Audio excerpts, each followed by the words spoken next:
son!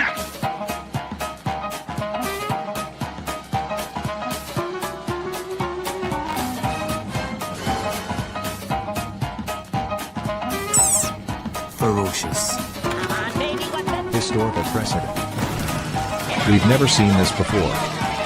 Could this be the end of the world? 75 years later. Where have I seen this before? Here it is. It's an outrage.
We'll do it live! There we go. All right, hello and welcome everybody. Hope you guys are not fretting too much about what is happening in the news, and this will be a somewhat of, well, I guess an unwelcome distraction, given the content of what we're covering today. But I've managed to get a hold of a copy of Real History from Matt Walsh on the Daily Wire. They're billing this as a counter narrative to the woke indoctrination of the regular school system, and just from the trailer that we saw back, what was it, about a month ago, it was pretty bad. So we're gonna be watching the first episode of that together and reacting to it. But first, let's introduce ourselves. I am Dr. Joe Hall Patton, or Cypher on my channel, or Cynical Historian, which is my channel, since this is streaming also on multiple Twitch channels and on YouTube. And Matt, well, introduce yourself. I'm Mr. Beat, and also known as Matt Beat, a former social studies teacher for 12 years, middle school, high school, but now I just make videos full-time, educational. I do have a master's in history, and like my specialty tends to be books. Yeah. I get those pieces of paper and books. Yeah, I tend to specialize on American political history. That's my bread and butter, especially presidential stuff. And I'm in the process of trying to make a video about every single president in American history, like a full-length biography. Hopefully Abraham Lincoln will be next. Have you heard of that dude? You're actually you're trying to make that series into every single one? Yeah. Oh boy. It's going to take a few decades, but yeah. But yeah, I'm also on Twitch through the election series. Yeah, well, those are much shorter. Yeah, like a lot of them are 45 minutes long. That's because I go to the actual presidential library and do a lot of filming at spots where they were born and where they lived throughout their lives. Yeah. Anyway, and you're also a Dole fellow. Oh yeah, Dole fellow. Yeah, I guess I should start saying that. Well, has the fellowship ended? It ended last year. Yeah. Oh, okay. That's a great experience, though. Yeah, that was really cool to see you get that. For those who don't know, the Dole Institute for Politics and History is, I believe, is called. But it's a poli sci institute. And uh, you know, they brought you on as the president's guy, and that is Yeah, a heck of an honor. it Um, was. so obviously we're both fairly in depth with history education, not just because we're both educators ourselves. For instance, I am now actually substitute teaching, but I was an adjunct professor here at the University of New Mexico. Um, and the um,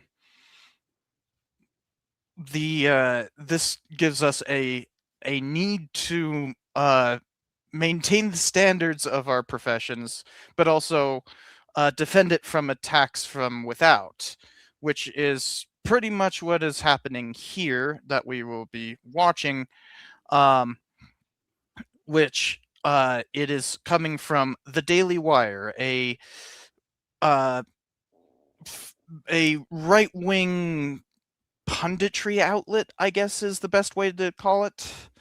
Um, Yeah. they're essentially just a bunch of opinion podcasts, as far as I can tell. But they have started trying to branch out to some media with their whole bent key program and all that. For instance, they're making a Pendragon Cycle series.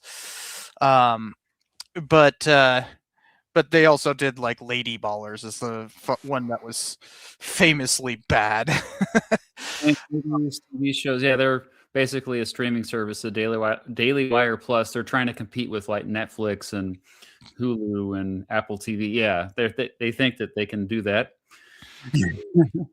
And this actually isn't from Daily Wire Plus. This is from okay, so this is Daily Wire Plus, but it is not like part of their whole their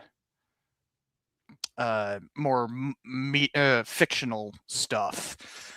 This is supposedly their version of a documentary. We'll see. I don't think either of us has actually watched any of this yet, but we know full well from the trailer that it's going to be pretty bad. Yeah. And there's a question I want to keep on asking as we go through, which is, what's the point? Why does the far right need to attack education like this? Should we answer that now or later? Well, you can I suspect that our guesses will change along with the thing, but that's the point of observing and analyzing such media, is to gain a greater understanding of what essentially the opponents of education are doing. And so, what do you think they're doing with this? Yeah, I think it's typical to any reactionary media. You're just trying to prevent reform. You're trying to keep the status quo. You want those who have power to keep power, and this is one easy way to do that, is to legitimize history, to make sure that any criticism of those in power in the past is at the very least sanitized, but often glorified. With reactionary content, they are glorifying villains. I mean, I hate to use that word villains in history, but typically folks that abuse their power in history, because the more people question how history was told in the past as far as abuse of power, the more they kind of look at, oh, what's going on today with abuse of power? And yeah, they don't want that. Yeah, well, it very much in terms of trying to preserve extant power structures. History doesn't really help with that mission, because when you actually study history, it does not yield the answers that these people want, and so they need to they need to cover it, they need to deny it, they need to conspiracy theorize about it, rather than engage with the actual arguments that scholars are making. They will instead complain about how, you know, uh, the evil academia is trying to, turn your kids gay and freaking, oh no, turn them trans. Now that's the big scare one. And uh, you know, that like any kind of history that isn't 100% praise of the past is trying to belittle the country and turn people into radical Marxists. It's all nonsense, and I have done a lot of work of recent to try to expose this. I started last year with what was at that point my longest scripted video ever, which was about attacks on education, and the history of that, and seeing how the Trump administration was going to be continuing that tradition, but in a far worse way. And that has only been borne out through continuing BS that I have tried to catalog through some of these live streams, and it's the reason why I'm doing it as a live stream rather than as a fully edited video or anything like that, because there's simply not enough time to put that much effort into editing a whole thing. Mhm. I'm guessing though that this is going to be pretty much following the PragerU script um, in terms of slavery. They did a history of slavery a while back, and I actually reacted to that and then did an edited video of it, of the reaction, um, that ended up being, I think, my 5th most popular video. Hmm. And funny enough, back then, I was, you know, unaware of who the host was, and uh, just assuming that everything from PragerU is largely just an outlet of Prager being, and then whoever the host is just a willing patsy. But turns out Candace Owens was the host of that one, and she's gone quite off the rails since. So if anybody wants to see a much more condensed version of this, go to that video or go to the attacks on education video to understand the larger picture, or any number of PragerU things I've done. And so has Matt in terms of reacting to PragerU stuff before as well. So before we get into watching the video, I already have a few super chats. One just talking about famously, I despise Woodrow Wilson. Arr. Oh, that's £2. So that's actually more like they're like $1.50 is per pound now, something like that. It's hard to keep up. I don't know. Yeah, I know the dollar has been strong, but it's starting to go down again. Yeah. I think we actually had the first time that there was a devaluation in the dollar against the petrodollar last year, for the first time since like 2011. Yeah. Anyways, and the other one is asking about, so History Buffs Hub is one that I literally wasn't aware of until yesterday, but there's a channel called History Buffs Hub that already did a video on this. No, I didn't know about that. Yeah, I didn't know either. Somebody in fact, it might have been Hartman who commented about it at one point, and I just searched it, found him. I did subscribe to him. Hello, Heartman. I know Heartman. But I didn't watch the video, so no, I haven't seen the video. Just that I'm aware of the channel, though. So let me get the screen share going. Boop, boop, boop. and share system audio. There I go. Hopefully the MKV works just fine. Yay. You can hear that? I can. Okay, good. Matt Walsh jump scare. Sorry. Why does he always look so like depressed? I don't know.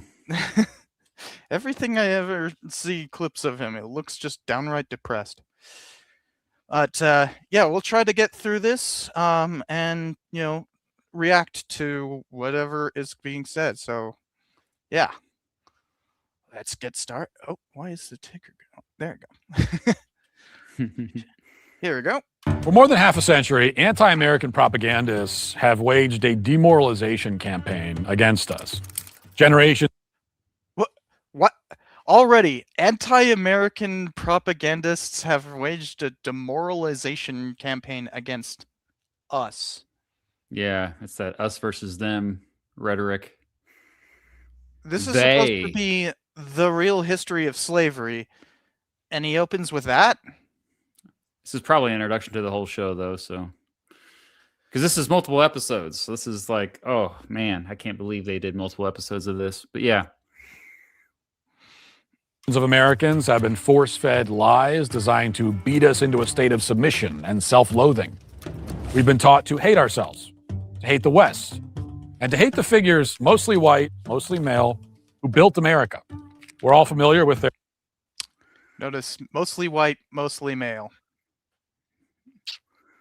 Yeah, I mean, it's clear that he's continuing to send these dog whistles out to his mostly white male audience, who's understandably been upset with the way things have been going in the last couple decades. But for the longest time, he actually had in his bio, in his Twitter bio, that he was an avowed fascist. So, yeah, he claims that was tongue in cheek, but they always resort to, "Oh, I was just joking." And self-loathing, like, do you hate our country, Cypher? Do you hate our history? I'm literally wearing a piece of the uniform that I wore to fight for this country. So yeah, I mean, I don't know where this is actually a U.S. Army, fleece. Nice. And it's good. I mean, I was issued this back in 2008, so it's still good. Yeah, that's awesome. But I mean, we love our country, and he's attacking a straw man right off the bat. Like, very few people that live here hate our country. Yeah, well, notice that he's saying that we've been taught. He's saying this about education itself, because... Which is also ridiculous when you think about that we are... So many things we do in the classroom are we're indoctrinated to be more patriotic. Like, for example, singing the Star Spangled Banner before sporting events, or the Pledge of Allegiance at the beginning of school every day. Like, there's so many things actually the opposite prove the contrary. We're indoctrinated to be patriotic. Yeah, being back in the grade school classroom, like, I forgot that I honestly forgot that it was still like a standard thing to just start the day with the Pledge of Allegiance, announced over the intercom and everything. Mm-hmm. And that's across the entire Clark County School District. And they don't have to say the words or anything, but they do have to. I guess, I don't know if there's any enforcement of this, but like, they're supposed to at least stand up and put their hand over their heart, which, I always found kind of creepy. Although, hilariously, Francis Bellamy, the person who created the Pledge of Allegiance, was a socialist. They used to do it like this, yeah. Don't do that on camera too much.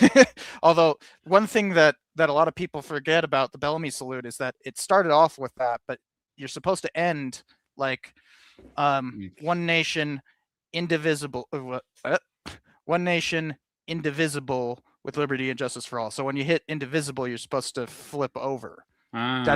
So that's why you'll see kids that look like they're doing the full-on fascist salute, but then you'll see other pictures where they're like, they have their hands upside down. It's just depending on what part of the pledge they're at.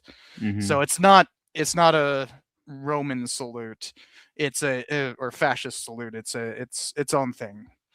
But obviously we discontinued that for certain reasons in the 1930s. Certain reasons. Certain reasons that happen to be the Twitter bio description for the person who's presenting this. Their narrative: America is uniquely evil because of racism, slavery, colonialism, imperialism, and so on. They've waged intellectual warfare against our founding fathers and national heroes. They desecrated their reputations, tore down their statues. Their rewriting of history is such flagrant propaganda. That was a Confederate statue. It's not our country. Right? Yeah. Like, that's Robert E. Lee. They desecrated their reputations, tore down their... I can't make out what that is, but I'm pretty sure that's a Confederate statue. So we're doing some Lost Causer stuff here. Already. Yep. Because Robert E. Lee is so worth, remembering as a national hero, a person who betrayed his oath, that he signed, I kid you not, 7 times across his career in the U.S. Army. 7 times he reaffirmed his oath to the U.S. Constitution. Yeah, he's a traitor. He was a traitor. Yeah, absolutely. And for being, I believe Walsh is a Catholic, if I remember correctly. So I'll point out what level of hell do traitors go to? Statues. Their rewriting of history is such flagrant propaganda that would make Pravda blush. That doesn't mean that it's not pervasive or successful. One professor from the University of Wisconsin spent 11 years administering historical literacy tests to his students. He discovered that they overwhelmingly believed that slavery began in the U.S., was almost exclusively an American phenomenon. So, for those who don't know, the College Fix is a far-right propaganda organ. It is not this is not some study or anything along those lines. The College Fix is one of the old line, followers of Dinesh D'Souza and oh gosh, I'm forgetting the name of it. There was a magazine called Heterodoxy, and they spun off. Heterodoxy is basically the origination of the cultural, the moral panic about political correctness. Like, no joke. This is, and this came from Heterodox magazine, the College Fix. So understand where he's getting his information, and this is just that one college professor took polls of his students, and so far we have a straw man fallacy, and now we have a cherry picking fallacy. You're finding an extreme example of this small group of students who didn't know that the United States didn't invent slavery. I mean, I have like a file of just stupid stuff that my students have said. Yeah, it's okay. We were all stupid at one point. Yeah. When it comes to this stuff. I mean, I remember when I got an essay back that said that like MLK had freed the slaves. Like, obviously, there's gonna be some misinformed students. Yeah. Duh. That's what you're there for. You're supposed to be fixing that. Sounds like a bad professor if his own students believe that. Yeah. And it's like,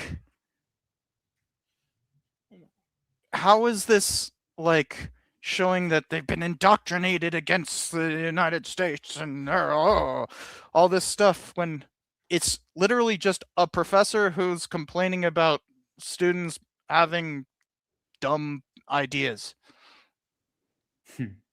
Like, you're there to fix those dumb ideas. You're literally complaining about what your job is to do. Like, how is this idiot a Notre Dame professor? Phenomenon. A view shared, by the way, with at least one United States senator who attended Harvard Law. The United States didn't inherit slavery from anybody. We created it. Despite almost total ignorance on the topic, one Washington Post poll. He's talking about chattel. He's talking about chattel slavery. It's probably what he's talking about. Yeah, but it also Like, in the modern form. But it's true that we did inherit it. It's not. Chattel slavery had existed before the United States for 300 years. No, 250 years. Yeah. Oh yeah, yeah. Like the fact that we forget that. I mean, in different there's such a thing as colonial powers. The colonies, you know. Yeah, all the colonies. Yeah, which were basically different little countries for a little while. And first transatlantic passage of African slaves was in 1500. Wasn't it the Dutch? No, Portuguese. Portuguese. Oh yeah, that's right. Portuguese actually dominated the slave trade for the first 120 years. That makes sense. Yeah. Then Spain and Portugal merged. Well, kind of went under the same crown for a little while. I'm thinking 1620. Yeah, I keep thinking 1620 because that's like the. Oh yeah, that's when it first came to the Virginia colonies, 1619. But or 1619. Yeah. Oh, 1619 project. That's right. How could I forget? Yeah. I haven't thought about that for a while. No, Spanish had been doing it for a century at that point. And the Portuguese even longer, because it that's just transatlantic slavery, chattel slavery. Like they did that. They brought the first slaves back to Portugal in like 1420 something. Yeah. Somebody in the comments said that it goes back to the Middle East and like hundreds of years before too. Well, if you're talking about the Arab slave trade, but that's not exactly chattel slavery. It's a bit different. Yeah. That's why it's normally called the Arab slave trade. But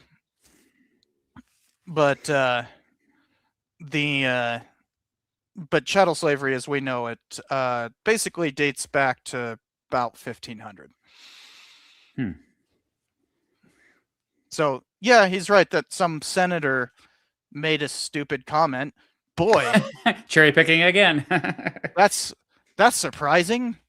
If I wanted to hear senators saying really stupid stuff about history, I don't need to go very far. Far back into the past. I can literally look at them talking right now about how Iran deserved it. That's just historical denial right there. We're committing war crimes as we speak, and the Congress is absolutely abetting it through historical denialism. So, which party is doing that, huh?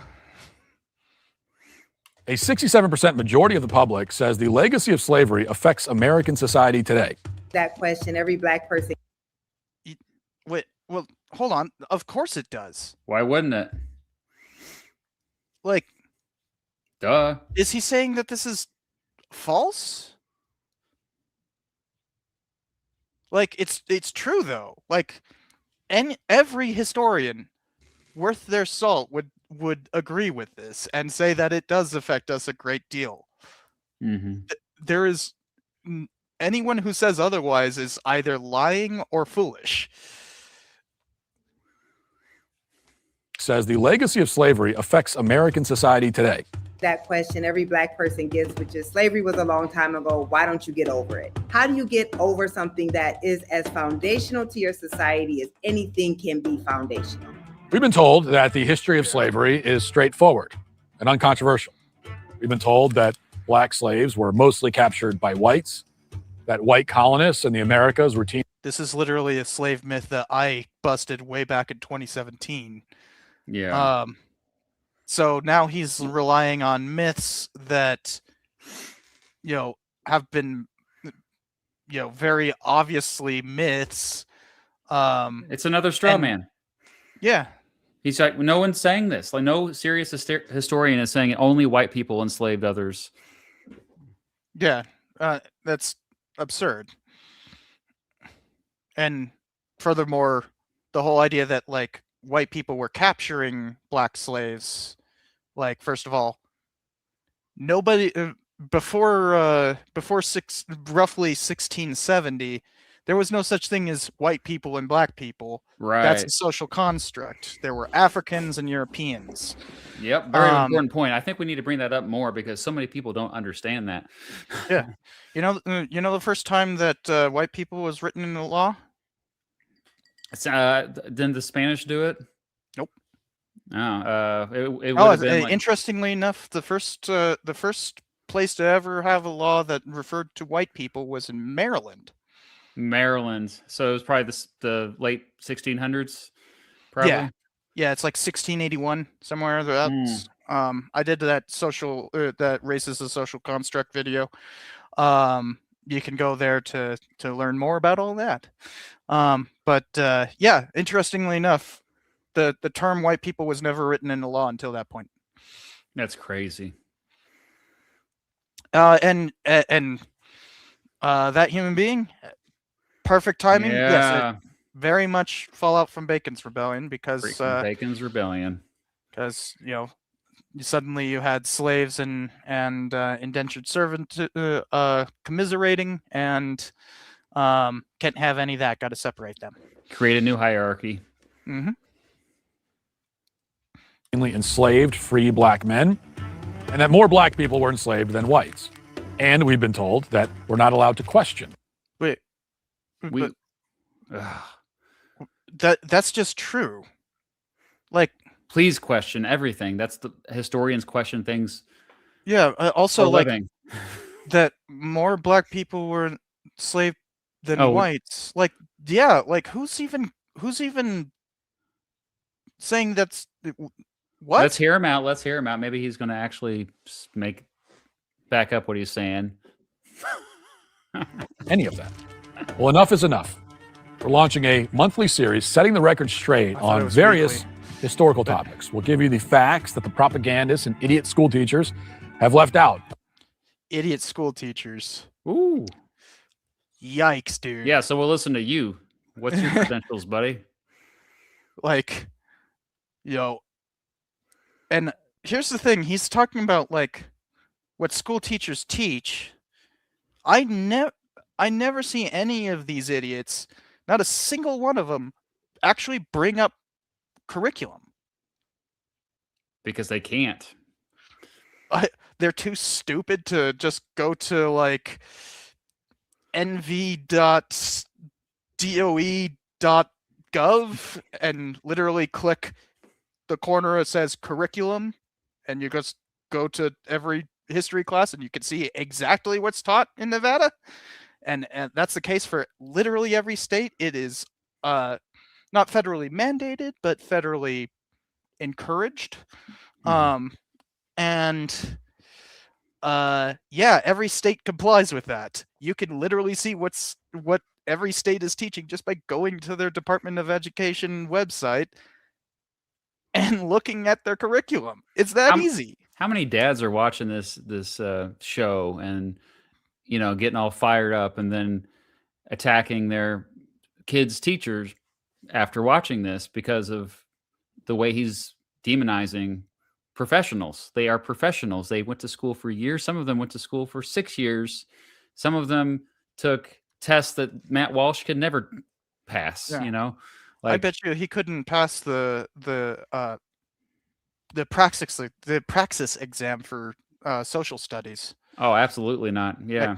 And funny thing is, I took that, did no prep, didn't, just to see where I'd end up. mind you, I'm terrible with economics, and that's actually part of it. 99th percentile. I believe it. Yeah, you know right your off the stuff. cuff. And so like that's kind of the national standard one, right? Like, is there another one other than Praxis? There's a few, but Praxis is pretty common. Yeah, like that's what we use here. That's what we did in Nebraska and also down here in Kansas. Yeah. Yeah. In order to get your license, you have to pass often multiple Praxis exams. Yeah. Well, I got to skip. There's 3 that Nevada teachers have to take. I got to skip 2 of them because of my PhD. You better. Yeah. Well, one of them was like, do you know how to teach in a classroom, handle a classroom of 30 kids? And it's like, yeah, I've handled classrooms of 250. I think I could handle 30. Yeah. But like, although, boy howdy, is there a difference between high school and college? Yeah, tell me about it. I could silence a classroom of 250 just by walking in and staring at them, but that doesn't exactly work in high school. Yep. Anyways, let's get on with it. Of the mainstream curriculum.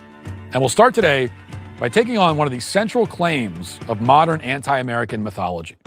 This is the real history of slavery. No, it's not. No, it's not. Historians and political pundits spend a lot of time talking about the transatlantic slave trade, the 350-year period in which an estimated 12.5 million slaves were brought to the... Whoa, hold on. 350? But Brazil had theirs all the way until 1888, 1882. So yeah, it's like maybe a little bit longer than that. Yeah, 300, maybe 400, but yeah. Oh, it's that's what the normal thing is. 400 is the standard number given. Whenever you hear that famous quote from MLK saying,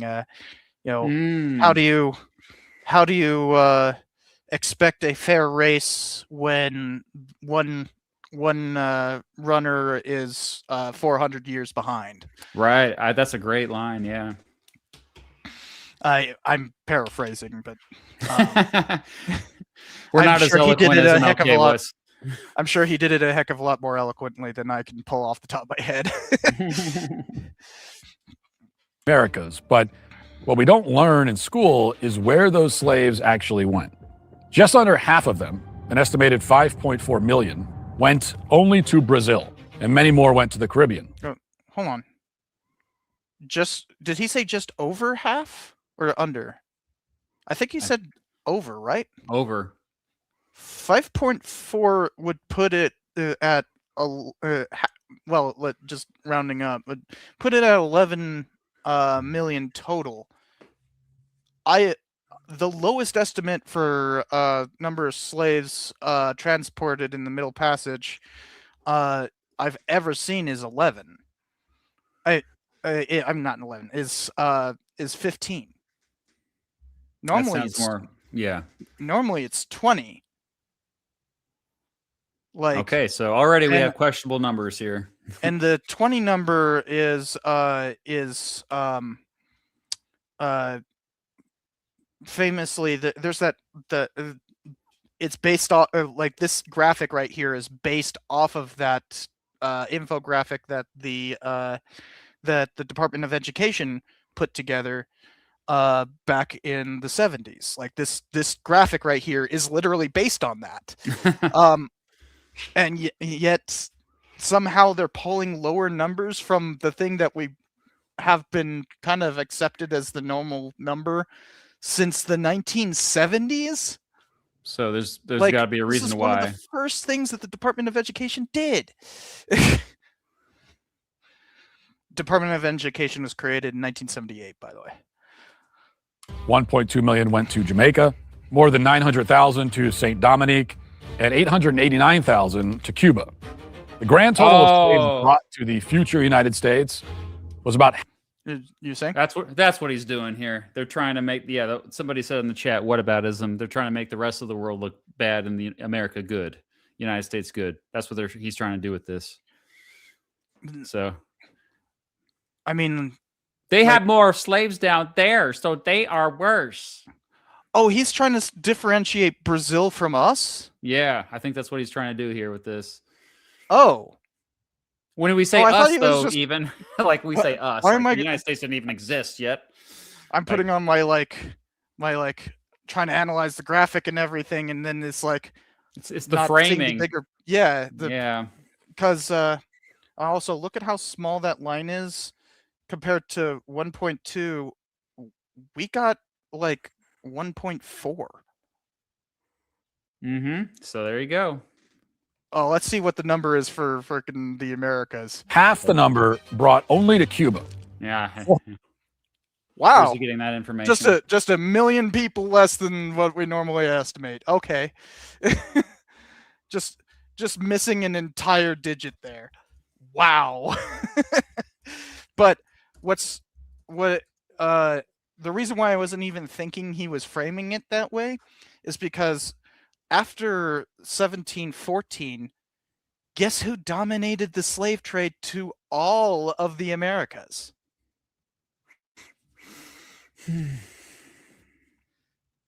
Wait, what's your question? Sorry, I didn't hear you.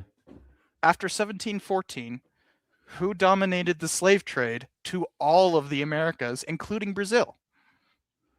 Probably the southern colonies. Is that what? I don't know. The British Africa Company. Oh, you're talking about the specific organization. Okay. Well, they had a legal monopoly on it for the British. I don't know. This to me just seems like a non sequitur. It just seems like okay, or a red herring maybe. Red herring, where who gives a crap? Like who freaking gives a crap? What? The only point, this is very childish. It's just like, well, they had more. Most of the enslaved people went to South America and Central America and the Caribbean. So, yeah, like, who the heck cares? Why am I in trouble when I took one cookie and Billy took two? Yeah. Yes, okay. Yeah, it is that level of nonsense, but also it's kind of forgetting who dominated this trade. Like, from 1714 till the British outlawed theirs, actually only 1 year off from when we outlawed it as well. 1807 was when, we passed it in 1807 and went into effect in 1808. They passed it in 1806 and it went into effect in 1807.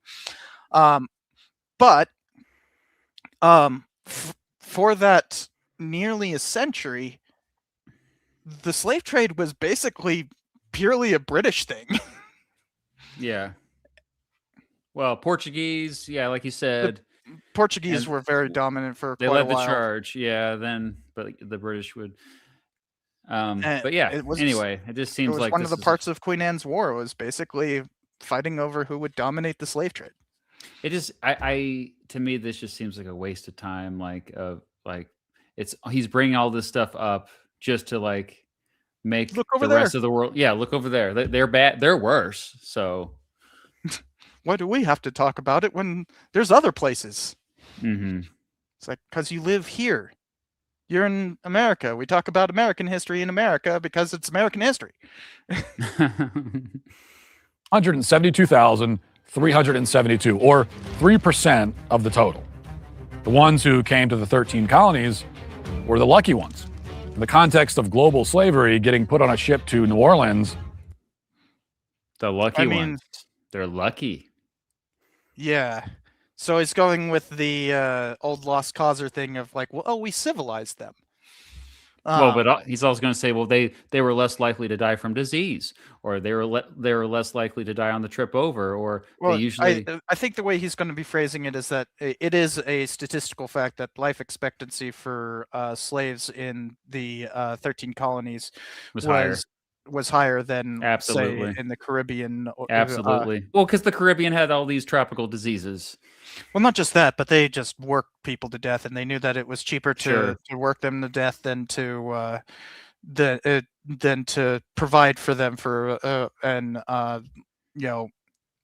raise working standards. They could just buy more slaves. But I'll point out that Sure. many of those incredibly deadly colonies were British. Yep. This is still way before the United This- States was the thing. Yeah. Many of them were still British.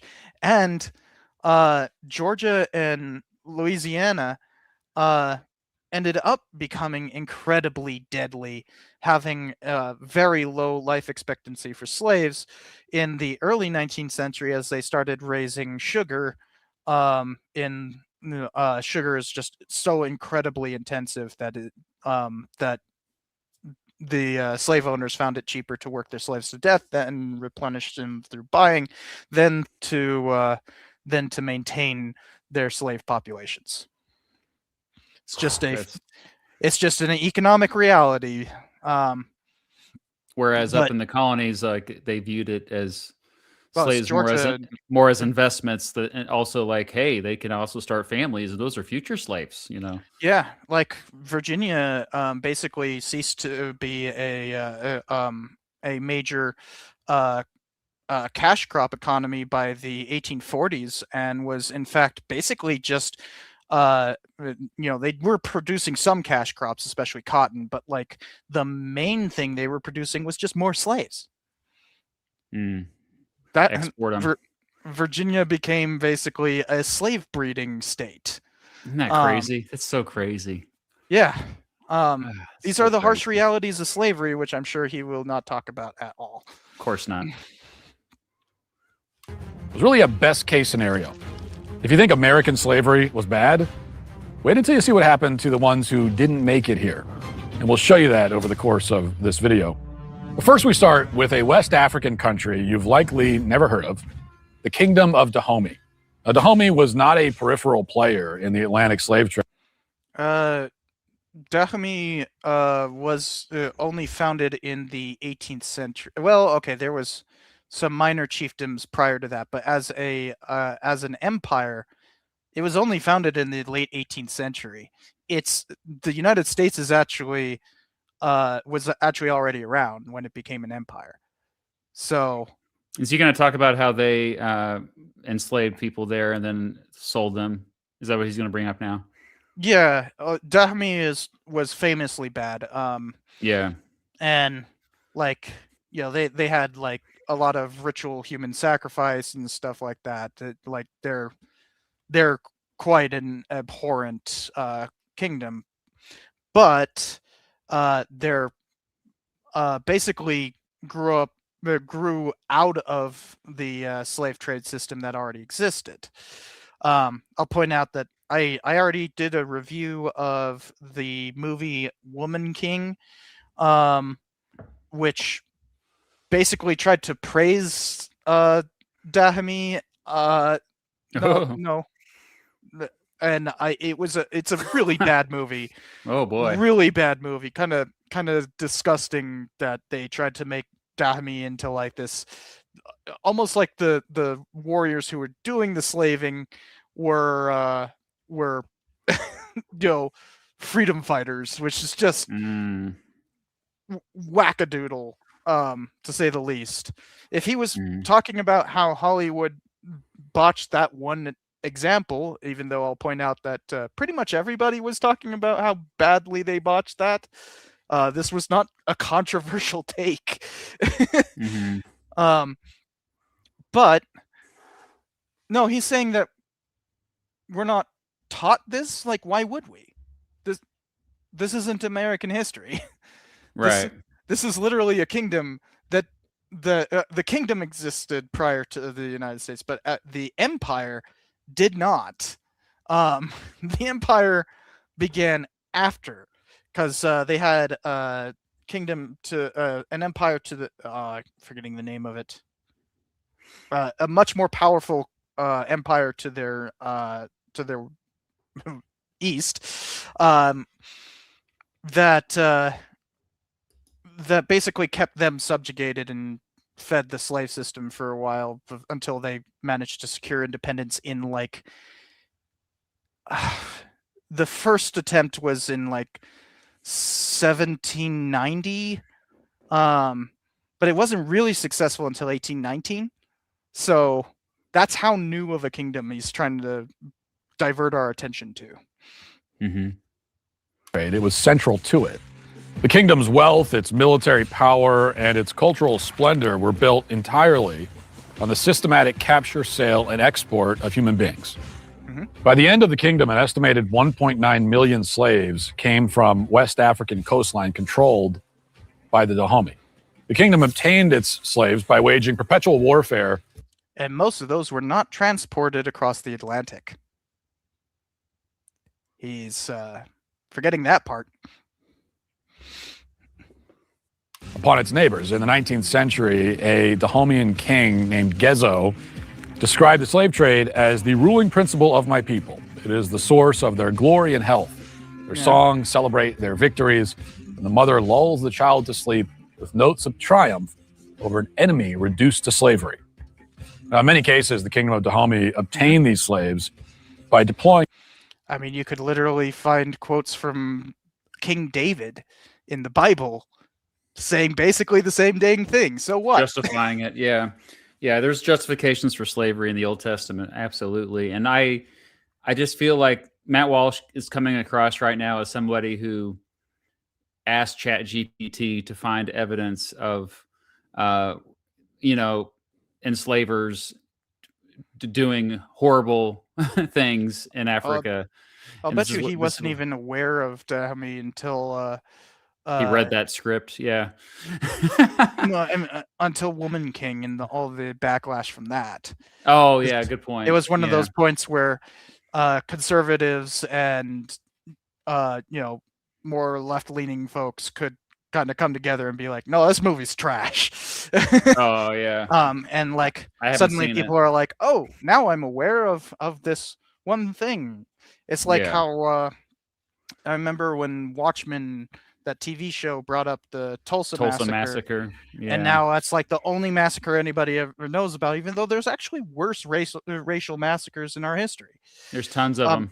Yeah. Milwaukee, Omaha, Wilmington, North Carolina. There's so many. Yeah. Probably Lynchings. the worst one was in East St. Louis. Oh, East St. Louis. Yes. Yeah. In 1917. That's probably the worst one. Really? I think, yeah. In terms of the estimated numbers, you'll get these upper estimates that are like, oh yeah, there's 500. No, come on. But the low estimate for that one is 120. That is the worst low estimate of any racial massacre in U.S. history. Race massacre. I mean, Indian massacres are worse. We have those, but of anti-black massacres. Mm-hmm. But that movie brought up the thing, and now that's all people can talk about. This is essentially what he's doing here. Okay. Woman King brought up Dahomey, and now that's all he can talk about. Right. You want to just skip all this stuff about Dahomey? I'm guessing he's going to go on for a while. Yeah, you can play it. We just don't have to say anything. Okay. An all-female military unit called the Dahomey Amazons. They were the chief slave catchers of the empire. The Amazons would raid nearby towns and return with large contingents of slaves, along with the heads of anyone who resisted. One missionary who visited the country in 1861 described some of Dahomey's soldiers as equipped with 3-foot-long straight razors, which they held two-handed, and which were supposedly capable of splitting a man into two halves. According to one historian, quote, when Amazons walked out of the palace, they were preceded by a slave girl carrying a bell. Sound told every male to get out of their path, retire a certain distance, and look the other way. If the men didn't get out of the way, they stood a very good chance of being split in half. The Dahomey Amazons ran roughshod over the region. An American missionary named Jake. By the way, that razor that they were showing, it was like a blade like this, really famous. They had these little hooks at the end, almost like a sugarcane knife. And this was like a point of pride and everything. It wasn't a spear like they're showing. Yeah. Jacob Bauer discovered 18 depopulated towns over 60 miles near the territory of Dahomey. The death toll was massive. Gezo, the king we mentioned earlier, built a palace called the Singboji, which used human skulls for bricks and human blood as mortar. His throne sat on the skulls of 4 enemy chiefs.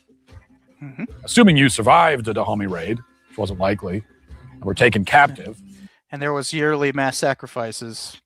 You know, we could go on and on how bad Dahomey was. Yeah, like I get why you wanted to fast forward, I guess. Yeah. He's just all he's going to do, I'm sure, is go on for a couple minutes. Like we're only 5 minutes in. And this is 39 minutes. So that's why I want is he gonna talk about the Dahomey like half the episode, or what's going on here? I thought that, like, aren't we supposed to be learning about American slavery? See, now he's talking about the annual sacrifices. Well, at least he's showing what appears to be primary sources, and he's actually getting. Yeah. I mean, so this information seems to be here.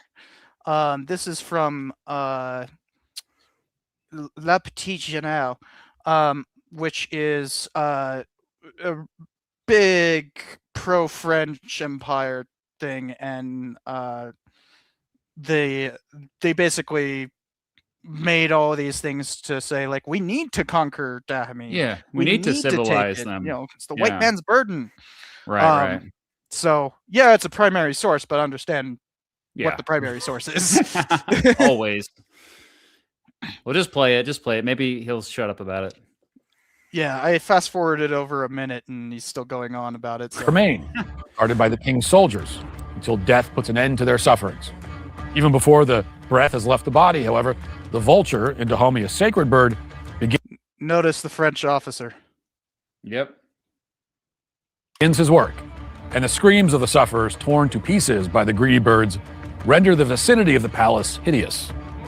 Such gruesome accounts were an ironic outcome of European powers ending the slave trade decades earlier.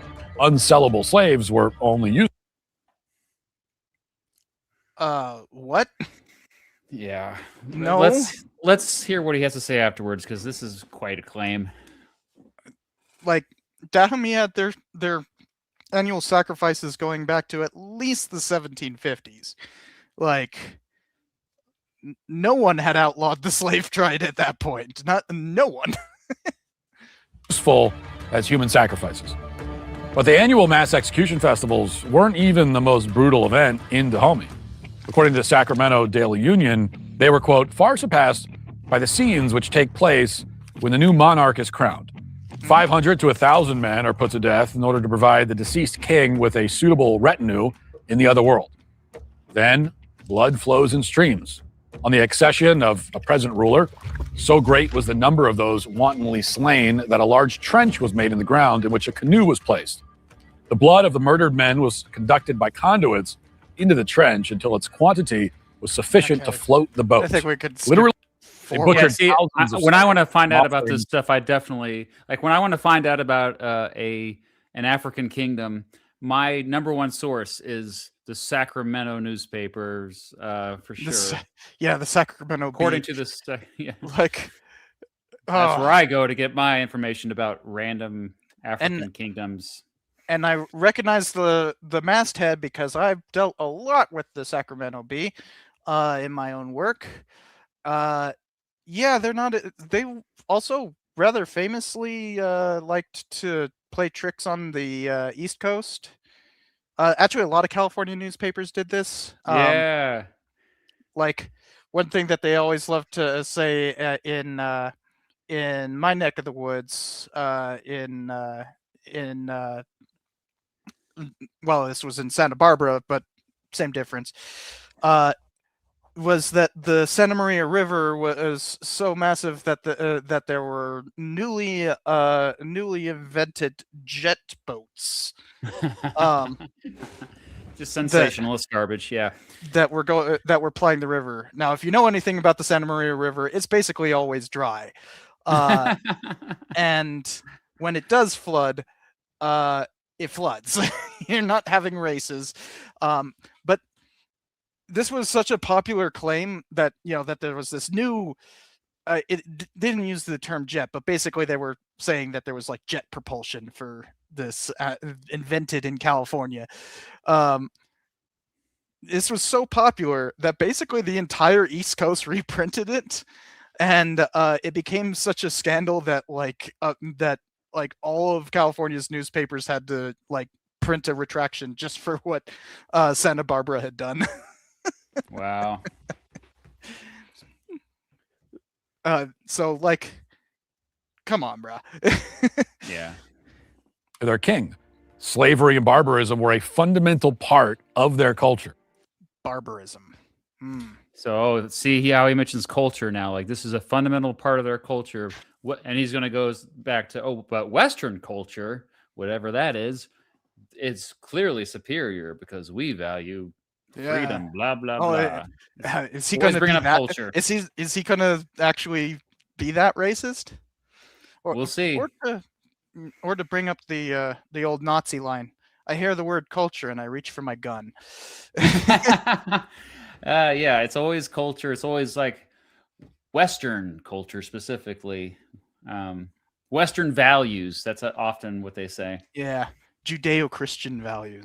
Yeah. It's worth noting here that although black Africans themselves did have slaves and routinely sold slaves, they weren't big players in the transoceanic transportation of slaves. They also didn't participate in the raids on the coast of Europe that we'll address later in this episode. That's because, quite frankly, they just didn't have the technology to do that. Wait, is he talking about the Barbary Corsairs? Like when they raided Ireland and that? Maybe. I don't know. What the hell? Never addressed by mainstream historians, nor are the details on the... Wow. Yes, Oh, it's never addressed. I've never talked about this on my channel, apparently. Yeah, like they don't want you to know, that type of rhetoric. Yeah. What they're not telling you. I've never talked about any of this. Me with my big bad PhD, the mainstream historians don't want to talk about this. It's like, I literally got famous talking about this.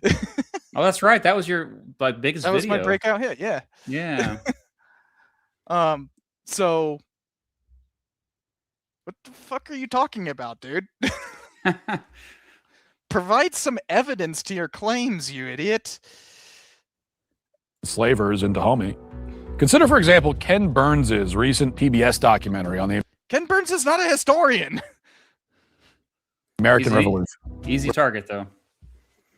He uses passive voice to creatively skirt the question of who exactly did the enslaving. Tens of thousands were from West Africa, captured from what is now Senegal, Gambia, and Gabon, Angola, Congo, and the Ivory Coast, Nigeria, Cameroon, and Ghana. It would be inconvenient for propagandists like Burns to... Why do they have to talk about that when they're talking about American history? That was literally the American Revolution thing. I have my problems with that thing, but it doesn't. Yeah. Passive voice is always problematic when you're talking about history, I think. But who cares though? It's like, that's the point. Like, I think all of this so far in this episode has been like, again, well, what about them? They did worse stuff. What about them? They had more slaves. Their slaves didn't live as long. You know, it's just a whataboutism, the whole thing so far. Mm-hmm. To point out that the slaves were already enslaved by other Africans, mostly women, by the way. That reality makes the white guilt. Mostly women. He's talking about Dahomey and saying that they weren't a big player in the transatlantic slave trade. Yeah, like that's not true. He's cherry picking again. Yeah. Also, Dahomey's women, freaking elite warriors, were a minority within the Dahomey army. This is like, even his examples, he's just like lying to us constantly. Narrative, a little less straightforward. And if they did mention it, they'd also be obliged to point out another inconvenient fact, that the horrors of Dahomey ended in 1894 because French colonizers invaded the country and burned the royal palaces. The French, who freed their slaves in 1848, built hospitals, schools, instituted social services. He's literally going with but the white man's burden. It was the French who freed. It's always the Europeans who are the ones who have agency, talking about the end of slavery. It has nothing to do with all of the abolitionists or all of the slave uprisings or all of the slave resistance. It's always like, no, they benevolent European colonial powers. They're the ones who they freed them. Yeah. And it's like, oh yeah, they were totally doing it so that they could institute social services and build hospitals, as if hospitals didn't exist prior to the French invasion in, what is it, like 1895? And the and like, yeah, I think the main thing that they were invading for wasn't so much to, end slavery and all that. It's pretty obviously it was for the scramble for Africa. They had already agreed that that would be their sovereign territory in the Berlin Conference of 1884, something like that. Like, that was already agreed upon, and if you look at the minutes of that, there's no discussion of slavery or ending it whatsoever. So no, this was not some benevolent, like, oh, we're coming here to free the... No, come on. It's imperialism. They're there to extract resources. Yeah. Mostly through Catholic missionaries. In other words, they brought... Thank you, Matthew. I think I was actually pretty close. Nice. I think it was actually 1884 to 1885, but yes. You're both right. Civilization to some of the most savage people in human history. Savage people in human history. Slavery's roots go back. Wow. That took me a moment to process. Yeah. That's like 1800s rhetoric there. Like that's... He is literally just doing the white man's burden thing. Yeah, he is. Like, I thought we got past this in the 1930s. Like, this is rhetoric that, like, you didn't see in school books after the 1920s. Like, what the heck is going on here? Yeah. Wow. When you start talking about how your culture is superior, which, I mean, this kind of rhetoric has been floating around in different circles in the United States for a couple decades now, but it's just become so mainstream, and that he just casually says it, and so many people are used to hearing it. But really what he's saying is insane. Like, just to say... Just insanely racist. Yeah. And to pretend that, the benevolent French and their colonies were just there to institute social services. Social services called mining and resource extraction. Yes. Back at least ancient times in Babylonia, Egypt, Greece, and Rome, as well as the Amerindian empires of Mexico and South America. One of the earliest references to slavery comes from this clay tablet from a Middle Eastern city called Uruk, dated back to around 3300 BC, which gives us a look into Babylonian slavery. For example, on one surface of the tablet, there's a notation showing that at least 213 people were designated by the sign combination Sal-Kur, which means female and male slave, respectively. Young slaves, and specifically infants, were considered the most valuable. Poor parents often sold their own children into slavery. The historian Amanda Potany writes in her book, Weavers, Scribes, and Kings, quote, Wait, I thought you said mainstream historians don't talk about this. Yeah. Uh, I mean, isn't this common knowledge? He's like trying to like paint this as like what they're not telling you. This is like these are the best kept secrets. I mean, everybody knows that there was slavery in Babylonia, don't they? Like when you're taught in middle school, 6th grade, you're taught about slaves in ancient Egypt. And also notice he's talking about a tablet from 3200 BC in Uruk, which is notably not Babylonia. Oh, that's a good point. Oh my gosh, yeah. It's Sumer. Yeah, so I mean, he's conflating places. He's literally thousands of years of history. And also like Babylonian slavery, from what I understand, wasn't it quite different than the Atlantic slave trade? I mean, it was usually like you win a war, one group wins a war, and then like the spoils of that war, and then in a way that is what the Atlantic slave trade was. It's just, the spoils of war were being transferred to Europeans. Oh, yeah. But still, though, it's so far removed from, the way we teach slavery in the United States. It's just like, to me, it feels like that's a very different topic, Yeah. Also, I'm quite sure why does he keep bringing this up about American slavery is my point. Yeah. And furthermore, it's like he's acting like this is like hidden stuff. Like we totally teach about slavery in the ancient world. This is, I mean, I don't. 6th graders learn about this. My 6th grader this year I didn't know about this stuff.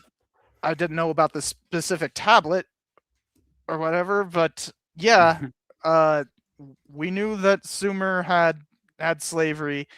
The first empire in recorded history, the Akkadian Empire, famously declared that they had enslaved the kingdoms of Sumer, and like carved it into mountains. So the Bible talks about this, aren't you? Isn't he supposed to be like a big, Bible person, Christian nationalist? Like you'd think that he'd although admittedly the Bible doesn't talk about this time period because the Bible is mostly referring to the Iron Age, so Bronze Age stuff, it's got very little to talk about. Mm-hmm. A woman named Kue made what must have been a heartbreaking decision. She would sell her daughter. We've encountered this phenomenon before in the Ur III period when a family had to sell a child into slavery because that was the only way that the child would be. Tell me you don't know that you don't know anything about archaeology. It's not Ur III, it's Ur III. Mm-hmm. Like this is another thing that relates to the Bible. When you see a Roman numeral in the Bible, it's third. Yeah, little things like that kind of give it away, don't they? It's not 2 Corinthians, it's 2 Corinthians. Yeah. Able to be fed and to live, that the parents could survive. The price of the baby was 30 shekels. 1,000 years later, Ur-Nammu, the leader of the Sumerian dynasty of Ur in southern Mesopotamia, issued a legal code with different penalties depending on whether you were legally classified as free or a slave. Mm-hmm. A more famous ancient reference to slavery comes from the Code of Hammurabi, which established slaves as property, set rules for interactions between slaves and their owners, included penalties for harboring fugitive slaves, and had class-based punishments for crimes based on whether the perpetrator was free or slave. Slavery was so common in ancient Greece that most classical scholars agree that Plato simply assumed that there would be non-Greek slaves in the ideal city in the Republic. In Aristotle's Politics, he openly declared, quote, "Some men are by nature free and others slaves, and that for these latter slavery is both expedient and right." Indeed, in ancient Athens, slaves... So this is like the quote? Yeah, why isn't he quoting the Bible? Why isn't he? He skipped over that, didn't he? Yeah. Can't. can't talk about how the Bible condones slavery. No. Then don't la la la la la. Not listening to that. Freaking, aren't you supposed to be like a big Christian nationalist? Anyways, the most of this is pretty mundane history, but notice that it's framed as this like big revelation. Yeah. When this is literally like grade school stuff. Come on. Comprised more than 35% of the population. Athenian slaves were private property and could be bought and sold. Slaves who worked domestic jobs or skilled crafts had a decent shot at acquiring freedom, but there were also slaves who were sent to the mines. They were leg ironed, routinely starved, savagely beaten, seldom saw daylight, and were worked to death with a typical life expectancy of about 4 years. Hold on a sec. Athens, by the way, was... Did he actually have a proper citation? No. Okay, dang. Ah, man, I got excited for a second. It's like, oh, Chicago style? No. No, didn't even bother to put the page number. Just name of the book and name of the author. Also, acknowledging,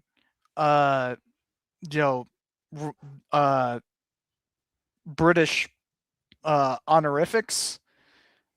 Bruh. Like, what are you doing? That's BSc means British Society. Okay. All right. Well, that's why it says on as in honorific. Like, it's acknowledge. Like, bro, I thought you were American. What are you doing? I like how somebody in the chat said, he's like, look at this hidden history while reading from historians' books. Yeah, which one is that? Hold on. Let me find that. Oh, here it is. From Lace. Yeah. Freaking, right? It's amazing. Daylight and were worked to death with a typical life expectancy of about 4 years. Athens, by the way, was the best place to be a slave in the ancient world. Citation needed. Subjective there, but what? I mean, he could be right, but yeah, is he going to back that up? Let's see if he backs it up pretty well here. No, he's showing a Spartan now, so obviously he's going to not a good start. Obviously, he's going to be like, well, Sparta was worse, therefore Athens best. Yeah. It's like, let's talk about Darius the Great. Maybe, just maybe, you might find a reference to him in your holy book. And how he basically campaigned on abolition. Like, he defeated the Medes by encouraging slave revolts. Like, like, there's an empire right next door to Greece that's better for slaves. Sparta, slaves known as helots, outnumbered citizens 7-1. And one thing that made them unusual is that they were public, not private property. But because they vastly outnumbered citizens, Sparta used brutal secret police to intimidate the slaves and gave the secret police power to execute slaves who seemed strong or rebellious. Sparta was a total apartheid state and banned helots. Oh, I think it was Cyrus the Great, by the way. I might be mixing up people. Is it just me, or does anyone else notice, why is everybody ripped in this? Like, everybody has a six-pack, lots of muscles. Why are they doing that? I think the animations. I think these are taken from textbook drawings. Okay, but to me that just seems a little odd. Like, and textbook drawings were taken from statues, Yeah. And statues were, and a lot of sculptors were literally tearing apart frickin' corpses so that they could understand the musculature and display it. So it's not just a fetish for Matt Walsh then. Okay. No. It's also possible that these are AI generated, and that tends to also be a thing with AI. I don't know. from using the same roads as Spartan citizens. Every year, Sparta's leaders would declare war on the slaves. Killing them was not considered homicide. In the late stages of the Roman Republic, there were an estimated 2 to 3 million slaves. Well, it was still considered homicide. It was not considered murder. Homicide just means one human killing another. There's a difference between homicide and all killing whatsoever. I mean, there's a difference between murder and all homicide. Maybe you'd know that if you studied the Bible a little bit and understand that thou shalt not kill is actually supposed to be thou shalt not murder. Including roughly a third of the population of Rome. Roman slaves were chattel, the full property of their owners. Some worked in agricultural chain gangs. The punishment for runaways was often crucifixion. After a slave rebellion in 71 BC, the Roman general Marcus Licinius Crassus crucified 6,000 slaves on the road from Capua to Rome, a dead slave mounted to a cross every 100 feet or so. The word slavery itself provides some insight into just how ubiquitous slavery has been throughout history. Slave comes directly from the ethnic term Slav. We don't know this for sure. This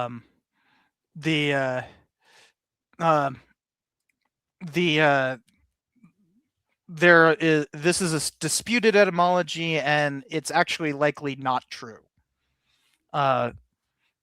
They do kind of come from the same original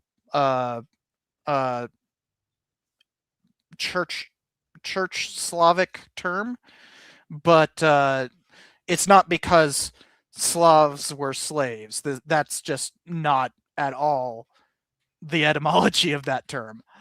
So this is just outright, he hasn't done any research on this. He's just going with what's called a folk etymology. Because the people who lived in Central and Eastern Europe, Slavic peoples, were so frequently captured and sold into slavery from the 8th to 11th centuries. Slavery was widespread outside of Europe too, of course. According to the anthropologist Pierre van den Berg, war captives and slaves were systematically humiliated and often tortured to death in some North American Indian societies. Among some South American groups of the Amazon rainforest, slaves were well-fed, but only in preparation for a cannibalistic feast preceded by a mock battle in which the slave would be clubbed to death. Often slavery was a simple function of power dynamics. As countries rose and fell, they'd shift from enslavers to the enslaved. Consider the case of the Irish in the early 5th century. As the power of Rome declined, Irish marauders frequently raided the British coast for loot and slaves. Thousands of men, women, and children were taken. In one raid on the village of Bonavem, by the way, guys, notice that this right here is very clearly Ottoman Empire galleys when he's talking about the 5th century. Wow, that's kind of lazy. They literally have Ottoman Empire flags. Like, you can see it. Wow.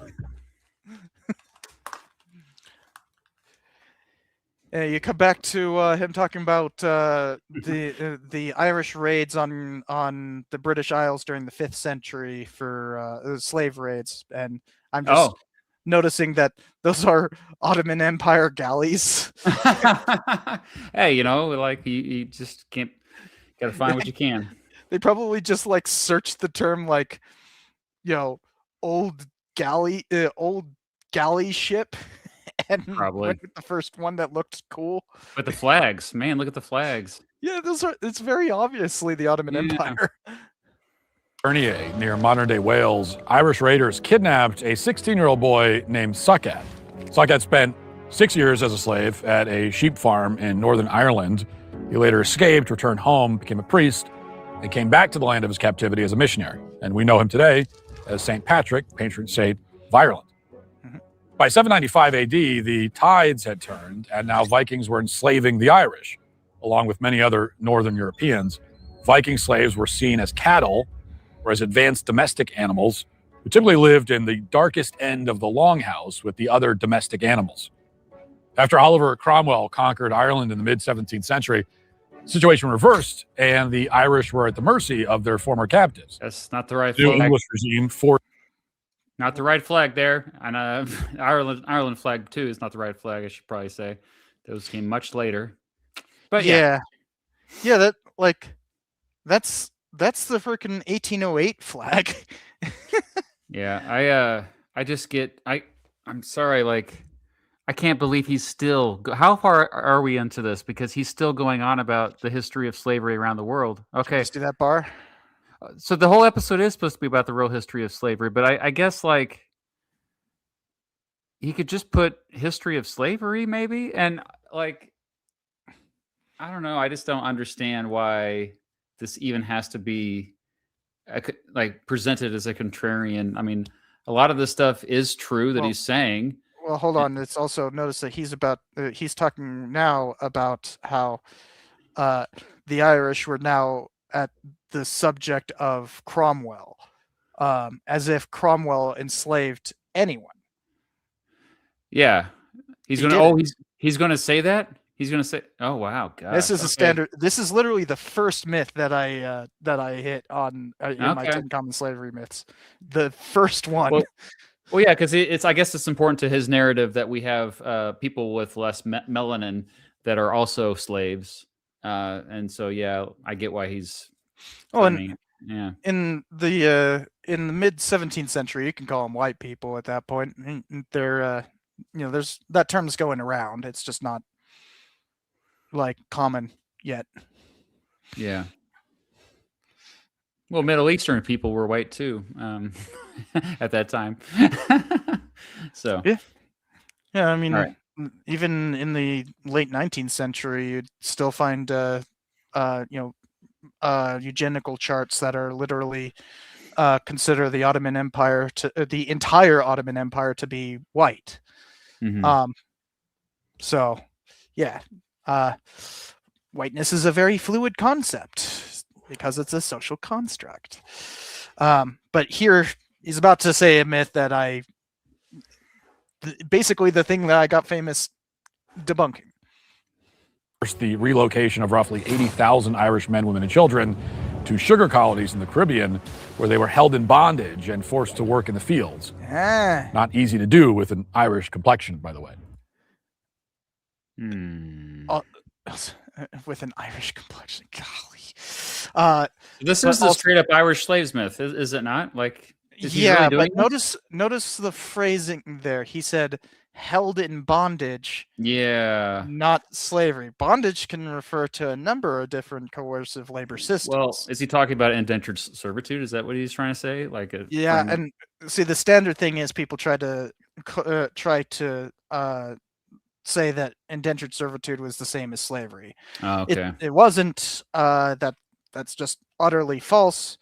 But notice he specifically avoided the word slavery there. Mm-hmm. Okay, yeah.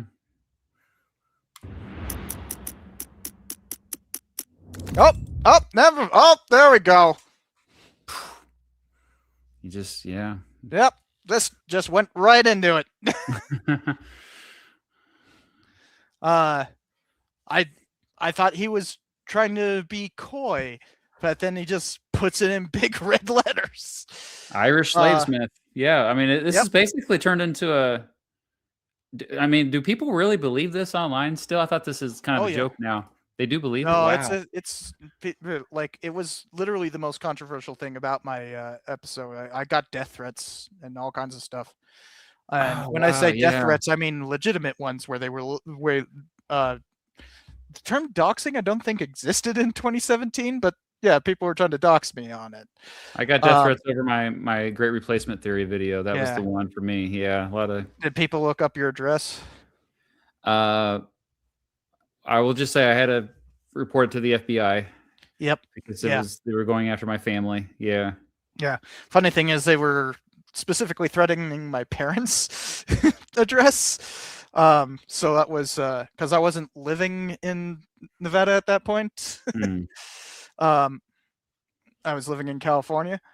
And they I had several what are called credible death threats. Jeez. Yeah, in San Luis Obispo, of all places, I freaking strapped on a piece and carried it for 2 weeks. Jeez. It's San Luis Obispo. Like the murder rate is like half a murder a year out of 100,000 people, or something like that. It is ridiculously low. Yeah. But that was one crazy week in my life.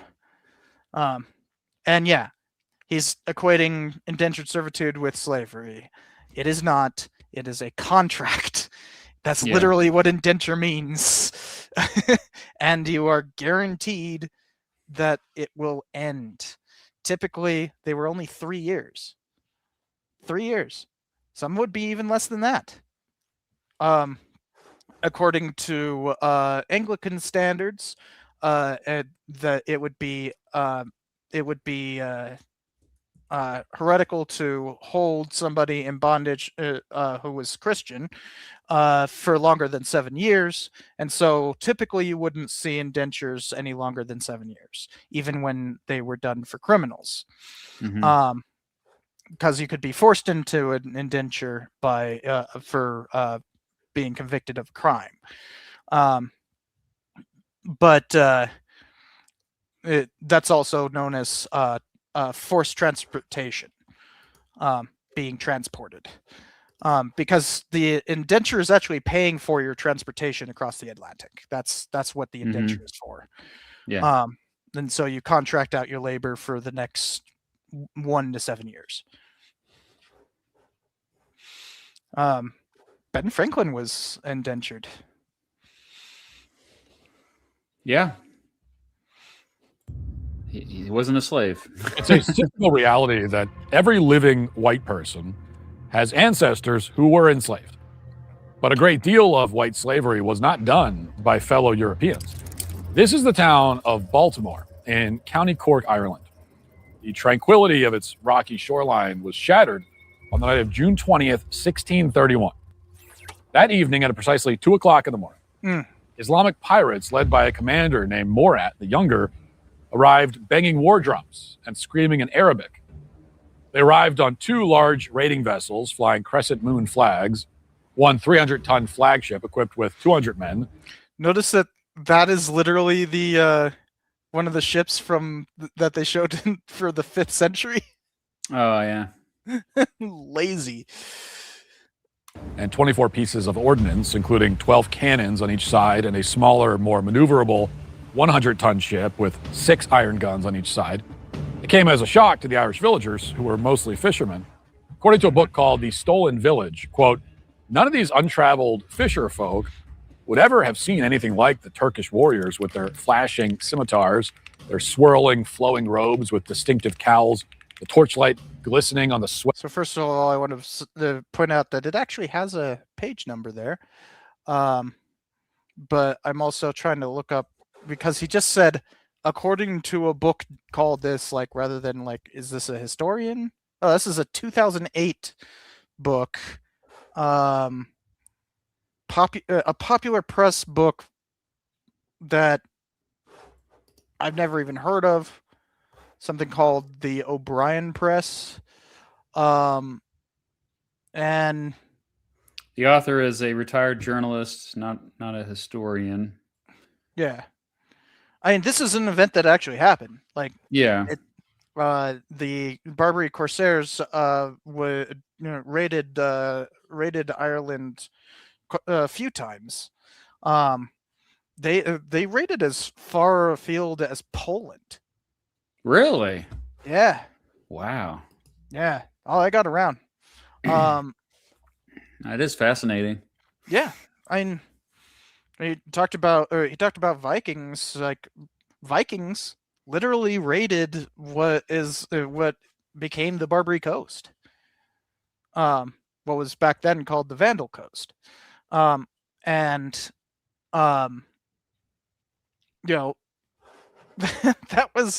that was back in the 9th century. So like, yeah, these folks got around, but these were very small raids. This isn't some major event in world history or the history of slavery. Like, we've barely even talked about the major slave trade. You literally just talked about Dahomey, and that's it. Yeah. Of bare arms, which they contemptuously left unprotected by armor.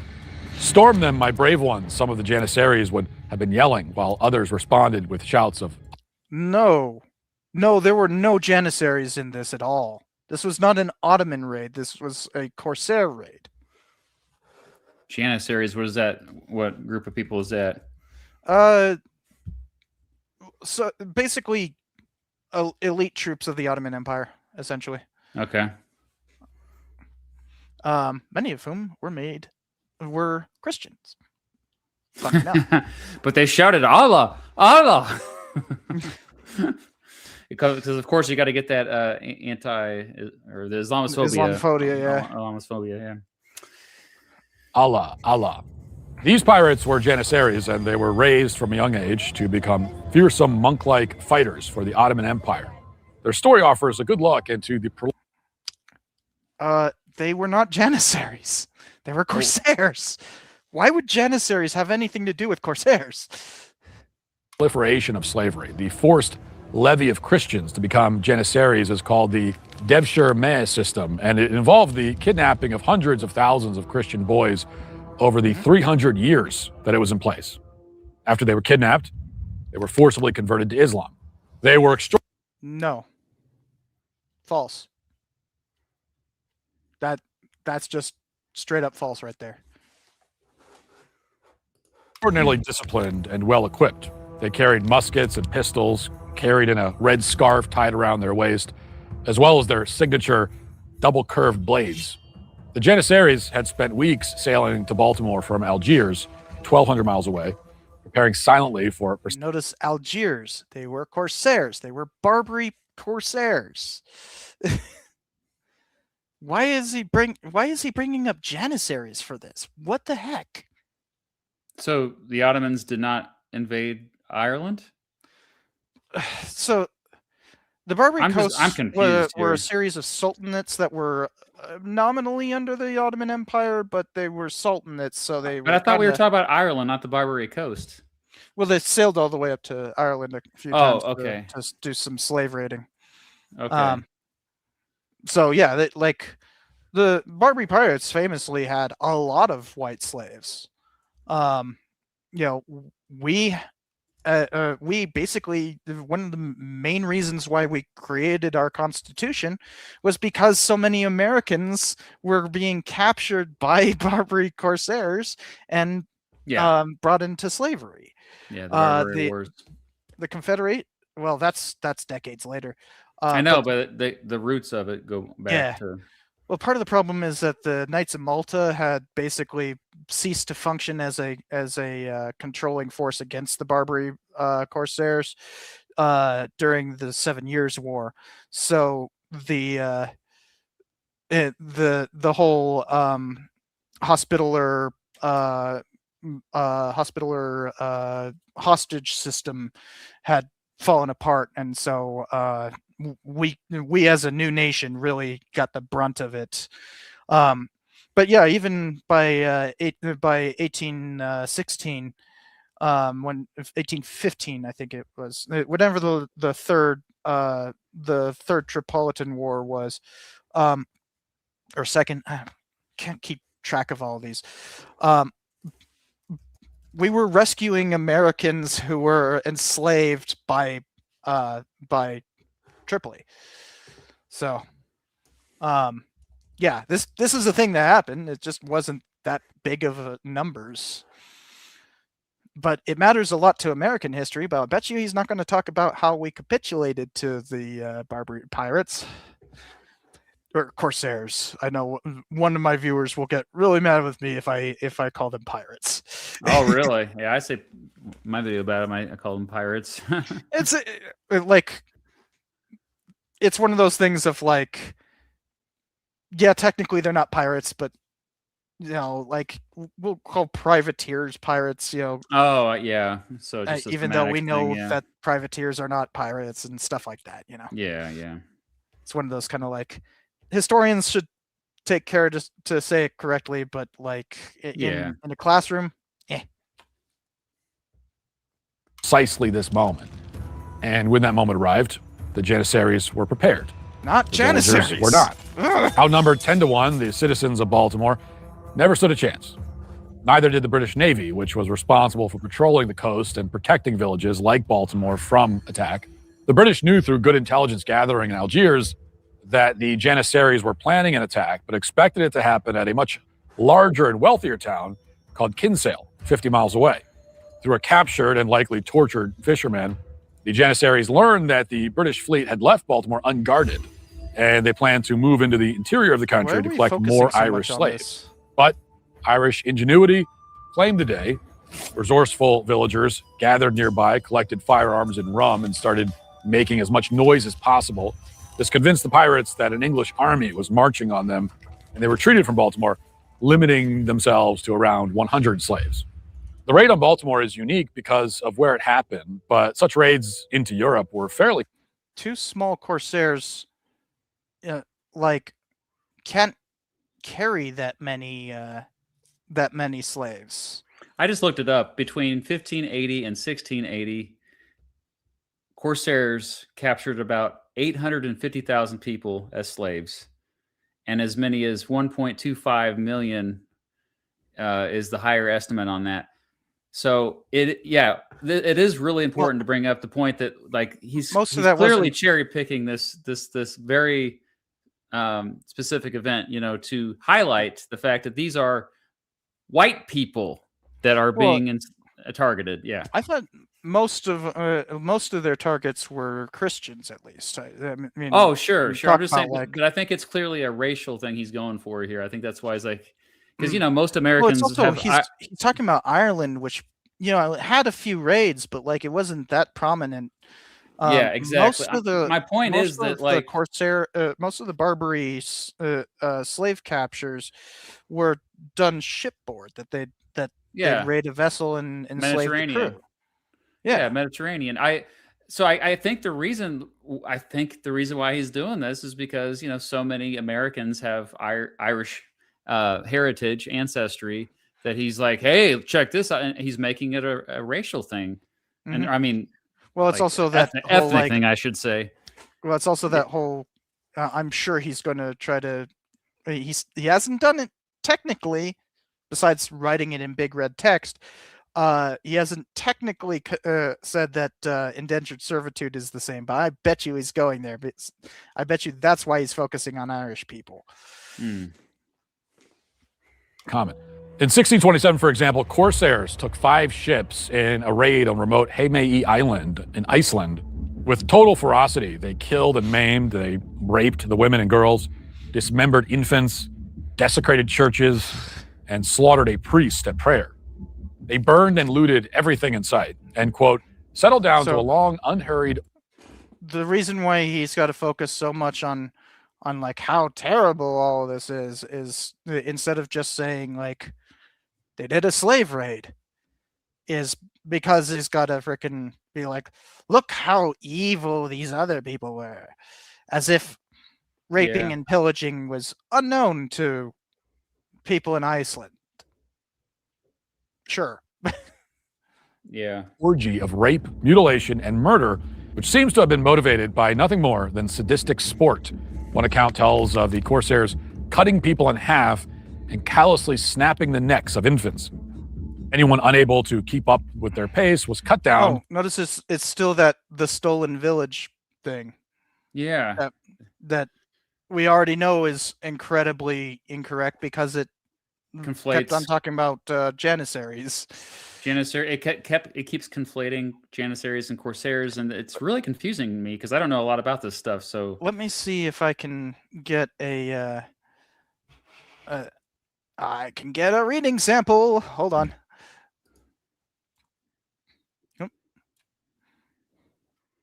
Yeah, like no, I want the copyright information. Being accurate with how you're describing these folks, you have to differentiate between the Ottoman Empire and these Northern African corsairs. I think that's pretty important, isn't it? I mean, Oh, there's no copyright page. I guess I can't get a hold of that. Wait, I can't get the table of contents? mm, Oh, okay. Let's see here.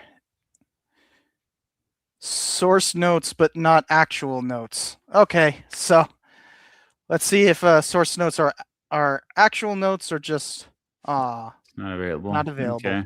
Yeah, we're just, Okay, it's a let's see if questionable there's even source. footnotes anywhere. I mean, I'm sure most of this is true. We shouldn't be like too. Well, we already saw that he's lying about Janissaries doing this, so I mean, constantly talking about Christians. I've seen the word Christian over and over again. I mean, I did look it up, and Janissaries often did convert those they captured to Islam. But I mean, I'm still confused on why he keeps. Janissaries weren't used in these raids, and yeah, exactly. I don't. It's just a strange conflation to me. And I have yet to see a footnote. Okay. So. Well, yeah. Walsh is relying heavily on this one source. Mm-hmm. And it seems to be pretty bad. In their madness for blood, these villains then chopped and hacked the bodies into small pieces with the greatest enjoyment and lust for blood, wrote one eyewitness. In that particular raid on Iceland, the Corsairs kidnapped half the island's population. They murdered 1 in 12 villagers, including several priests. All in all, they returned to Algiers with roughly 400 slaves taken from the coast of Iceland. And along the way, they would seize church bells and attach them to the masts of their ships as trophies. They destroyed crucifixes and mocked Christians by destroying the Eucharist at every opportunity. Yeah. According to the book, The Forgotten Slave Trade, historian Simon Webb described, "Oh, this is a known frickin' bad book." Of Never heard course. Oh, it's this one. So the Irish government, like officially stated, because this book, along with 4 others, was so bad that it caused a huge uproar in Ireland amongst the history profession there, and because it does absolutely it constantly conflates indentured servitude, prison labor, and basically any form of bondage with slavery, and then goes on to claim that the Irish had it worse than Africans. Yeah, the Irish Parliament got involved in this dispute. Wow. Straight up asked for retractions. The Irish Parliament. Yeah. That's how bad it is. Yeah. Okay, well, this is a source that he used. this shocking contemporaneous account, quote, "They began to set fire to the houses. There was a woman there, could not walk, whom they had captured easily. Her they threw on the fire, along with her 2-year-old baby. When she and the poor child screamed and called to God for help, the wicked Turks bellowed with laughter. They struck both child and mother with the sharp points of their spears, forcing them into the fire, and even stabbed fiercely at the poor burning bodies. In just 7 days, this..." How is killing, raping and pillaging and killing part of slavery when, they're dead? Can't enslave corpses. Yeah, that just seems like a massacre to me. Yeah. Historian Des Ecken writes, "The typical medium-sized Corsair ship usually seized 5 vessels, enslaved nearly 100 Englishmen, and stole roughly 60,000 pounds. Victims who weren't killed, in many cases, became galley slaves. Since the Roman era, galley slaves were considered the most effective way to keep the galley." Hold on. No. That's a Ben-Hur myth. A Ben-Hur myth?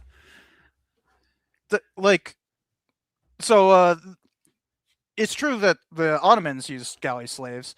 So did Spain and Portugal. But as far as we can tell, it's not really not really that big. Like slavery, galley slaves weren't really a big part of Roman merchant and naval galleys or triremes.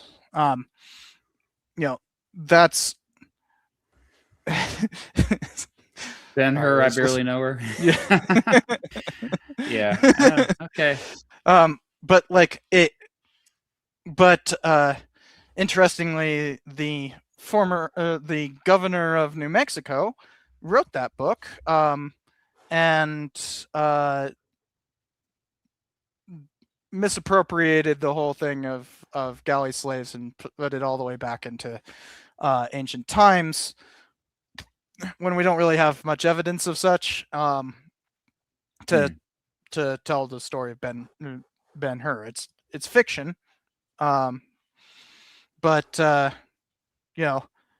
and I will still contend that he should have not been writing that, and he should have been pardoning Billy the Kid like he promised. Would have caused a lot of frickin' problems to not halt, but instead he focused on writing Ben-Hur, and doing this myth. It's moving since they required coordinated rowing. If anyone took a break, they'd make the ship much less efficient. Webb notes that after a naval battle in 1571 between the Ottoman Empire and the Holy League, which included Spain and Venice, it became evident just how many Christians had been forced to row boats for the Ottomans and what horrific conditions these galley slaves had to endure. Following the battle, the Holy League discovered that more than 12,000 European Christians had been forced to row the galleys for the Ottomans. They were shackled 24 hours a day. They were not afforded the opportunity to lie down to sleep, not that there was any room to do so in any event. Webb writes that, quote, a typical galley might have 25 oars on each side and perhaps 3 to 5 rowers for each oar. The slaves were shackled in place and were therefore physically... I'll point out, given his source, questionable. Question all those, like, that they weren't allowed to lay down or sleep, or like, how did they function then? A lot of this stuff was he says this was unlikely to be an exaggeration. I mean, I think it is probably likely to be an exaggeration. Yeah. Like, duh. You can't row forever. You have to eat, you have to drink, you have to sleep. Like, duh. Unable to move from their designated positions. It was said in the 16th century that a galley crewed by slaves could be smelled from as far away as a mile. This was unlikely to be an exaggeration. Imagine, if you will, hundreds of men confined in a narrow space and compelled. This was unlikely to be an exaggeration. Really? Being able to smell somebody from a mile away, unlikely to be an exaggeration? Uh-huh. Yeah, sure, buddy. By nature to open their bladders and bowels where they were seated, day in and day out, for years at a time. There was no provision for washing. The only prospect of escape for the Ottoman galley slaves was if ships of a Christian nation defeated the Ottomans. A more dreadful fate is difficult to imagine. But not all slaves were forced to row the galleys. After returning to Algiers, some slaves, men, women, and children, were put up for the auction. Children as young as 12 years old were sold as concubines. In a normal auction, children younger than 7 could sell for over 100 pounds, roughly double the asking price for an attractive woman. Between 1500 and 1800 AD, the Ottomans and their North African corsairs, also called Barbary pirates, likely enslaved roughly 1.5 million people from Christian Europe. Unlike the transatlantic slave trade, which was driven by pure profit, the Barbary raids on Europe were motivated by bloodlust and hatred. One historian described it as revenge, almost a jihad, for the expulsion of Muslims from Spain in 1492, for the centuries of crusading violence that had preceded them, and for the ongoing religious struggle between Christians and Muslims. In the first half... Let me look that book up, too. Because thus far he has some obscure popular press, a thoroughly debunked book, and we'll see what this one is. I mean, all I know is that we did say that. I mean, they enslaved people from all over Europe, right? So but we know that he's zooming in on specifically Irish and Icelandic, and I think that's notable. I think that's he's not mentioning anything about all the Italians, for example, that were enslaved or and he's focusing on Barbary corsairs rather than Slavs. yeah. That's another distinction. Or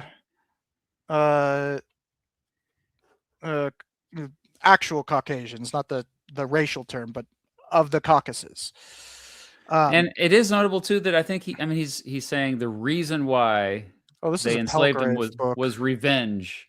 Like, I don't think that's probably accurate. That's questionable. There's a red flag there. Why would that be the only, just to get them back for the lost land in Spain on the Iberian Peninsula, whatever? I mean, it was religiously motivated, sure. Like that, sure, yeah. But it just seems like there's some hyperbole going on here. Or for instance, in I'd have to pull out my syllabus, but it's something like 1450. The Pope actually issues a papal bull stating that it is not only allowable to enslave Muslims, but it is righteous. So, it goes both ways. yeah. But notice, no, he's not going to talk about that. He completely skipped over all the slavery in the Bible. So, talking about how the Pope specifically authorized that, and that papal bull was the kind of like the thing that allowed for the Portuguese start of the transatlantic slave trade. We're just gonna skip all of that.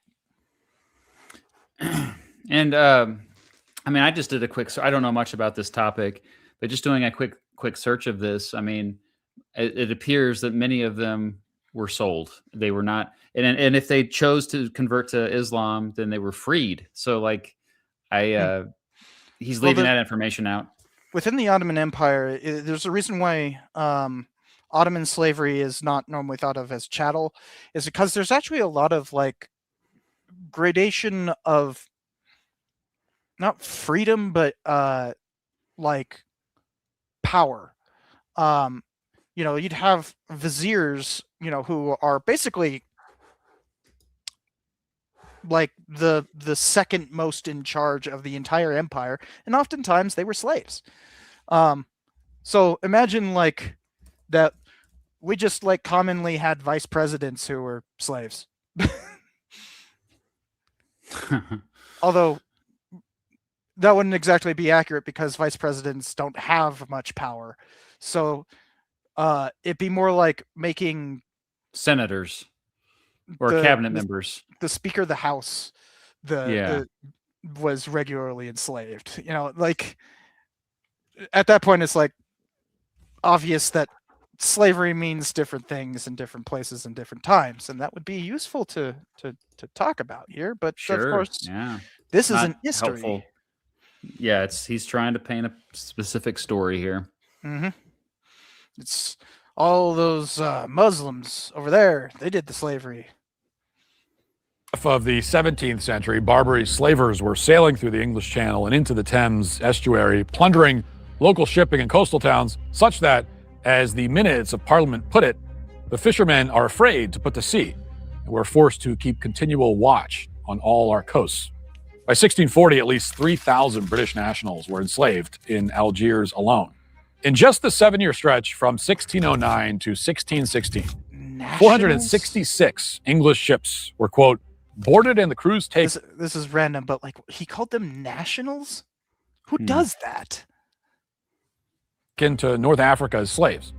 In April 1625, 3 ships from Cornwall and 1 sailing from Dartmouth in Devon were captured by corsairs and the crews taken. In August 1625, a raiding party landed at Mounts Bay in Cornwall. The villagers saw the ships at anchor and fled for safety to a local church, but this was not enough to save them. The slavers dragged 60 people out of the church, loaded them onto their rowing boats, and took them on board the waiting ships. They all ended up in the slave market. Hold on. History debunked? Yeah, it's a YouTuber. I don't know if he's an actual historian, but I know he's a YouTuber. That's his source here. I mean, History debunked. That's like using one of our videos to back up your. Oh, it's an anti-Howard Zinn book. Okay. Of course. Of course. I'm pretty sure Simon Webb though is a.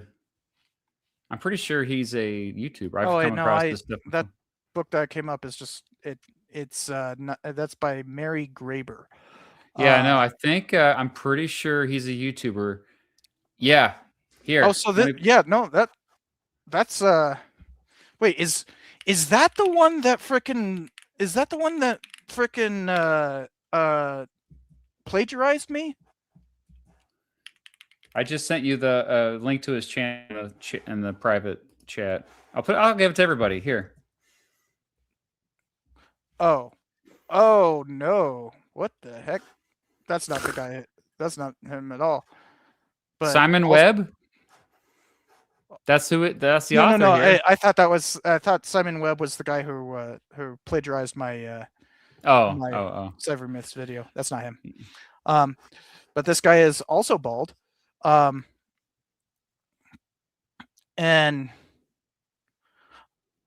oh yikes. Yeah, just looking at okay.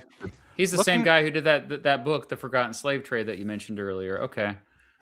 Oh, yeah, okay. So same guy. But also here's one talking about how Islamophobia doesn't exist. Just denying that. So probably, homophobia. Questionable source here. Islamophobia right there.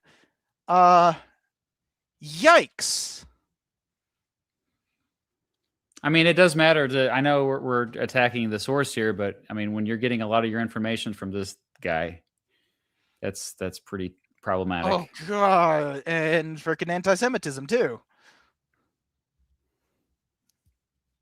Wow. And denial of racism altogether. Oh, and look, Enoch Powell and Honest Brown edition. he called immigration freaking would cause rivers of blood. And he's an honest politician. Okay, sure, bud. This is just a xenophobe. This is the kind of crap that they're pulling from. Like, wow. This guy is truly terrible. And they're just quoting him as if he's a legitimate source. Yikes. Of North Africa. The 12th of that month, the mayor of Plymouth wrote to the Privy Council in London. He pleaded for assistance from the Navy because in 10 days, 27 ships have been taken. Go ahead, I got to go here soon. Over 200 British walls on the northern shore of the Mediterranean. Yeah, it's been a couple hours. Almost any. Yeah, so we've gotten a whole bunch of Islamophobia. Why don't we just skip all the way to the end? It's redundant at a certain point anyway. Hold on. Oh, I just saw the word indenture. Okay, we're getting to the United States finally. The number of black slaves who arrived in the 1600s. Mortality rates on the journey to the colonies often exceeded 20%.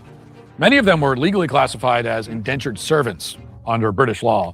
Indentured servitude was, in theory, a contract entered between a poor person and a sponsor, in which the sponsor pays for the poor person's transit across the Atlantic in exchange for a set period of bondage. That, however, is the textbook definition. Reality was much harsher. In the early colonial period, there were not substantial differences between indentured servants and black slaves. Many were subjected to conditions of such brutality. Not substantial differences? there's a time limit on indenture. I mean, everybody had brutal conditions in the 1700s. Yeah, Even rich people. like I do see some people trying to argue that, like, oh well, look at the whippings. Black people were being whipped. It's like, actually, we have pretty good records on a lot of the corporal punishment at this time, and turns out indentures were being whipped pretty much just about the same amount. That's probably what he's going for here. But that's over a period of 1 to 7 years. Slavery is permanent, and it is passed on to your progeny. So, no, there is no reasonable way to equate these in any possible way without being an absolute unrepentant bigot. Yeah, but he's got a Venn diagram. It's got to be right. It's a Venn diagram. So, yeah, this is the myth I was talking about that that you see all the time. He's just going to be like, but conditions were bad. Yeah, sure. Okay, for 1 to 7 years. That doesn't mean they were the same. How about for your lifetime and the lifetime of your children and your children's children and your children's children's children, and so on and so forth? Like, this right here is we found the bigotry. Yeah, I mean, we already quiet part out loud though. Like, it's more obvious here that we're the duration and heritability that historians increasingly regard slave as the more accurate term. I mean, you can make the argument that we're slaves today. No historians are saying that. What is he talking about?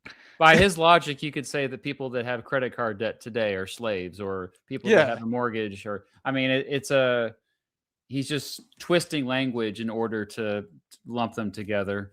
Yeah, I mean, like, yeah, I think today we would probably use the term slave for indentured servitude, but that's just colloquially. Sure, but we don't have indentured servitude either. The problem is he's trying to lump these two groups together as if they're exactly the same when there needs to be, there's distinct differences. We need to recognize that. It's really important to recognize that difference. Really freaking important. Yeah, and like, a form of bondage that requires that our society literally requires all people of a certain subset to register for and have used quite a bit throughout our history, mandates service over I just kind of gave it away. Bondage over the course of a number of years, and is incredibly dangerous. Mm-hmm. Conscription. Mm-hmm. Mm-hmm. There you go. Like, we still have conscription. Like, in fact, you can actually be ordered to either go to prison or to join the army. I served with some people who chose to serve rather than to go to prison. Like, this is still a thing. Yeah. And it is not slavery. No one in their right mind would call a conscript a slave. A question that indentured servitude was slavery. Some indenture contracts literally use the term slave, and ads issued for runaway servants asked for them to be returned to their masters. Some of them were held in bondage for life. Many of them were sent here against their will. At the outbreak of the revolution in 1776, more than 50,000 convicts were sent to the colonies as slave laborers. There were all sorts of sources of white slavery. Okay. You see what he's doing there? Can we skip through this? Just what a great way to belittle the horrors of slavery by equating it with frickin' with indentured servitude, and then being like, but white people. I'm sure there were examples of indentured servants who had to do that the rest of their lives because they never paid off their debts. I mean, you can he again. Well, that would be debt peonage. But that's a what different form of bondage. Well, which of but course he according, wouldn't. yeah, he's not making that distinction though. Yeah, He's lumping them all together. And also, yeah, there were some that were indentured for life, but they had to be proven to be heretics. Funny enough. Oh, okay, you're talking about so because once again, this is a Christian thing. So related to that, okay. He is surprisingly secular in all of this.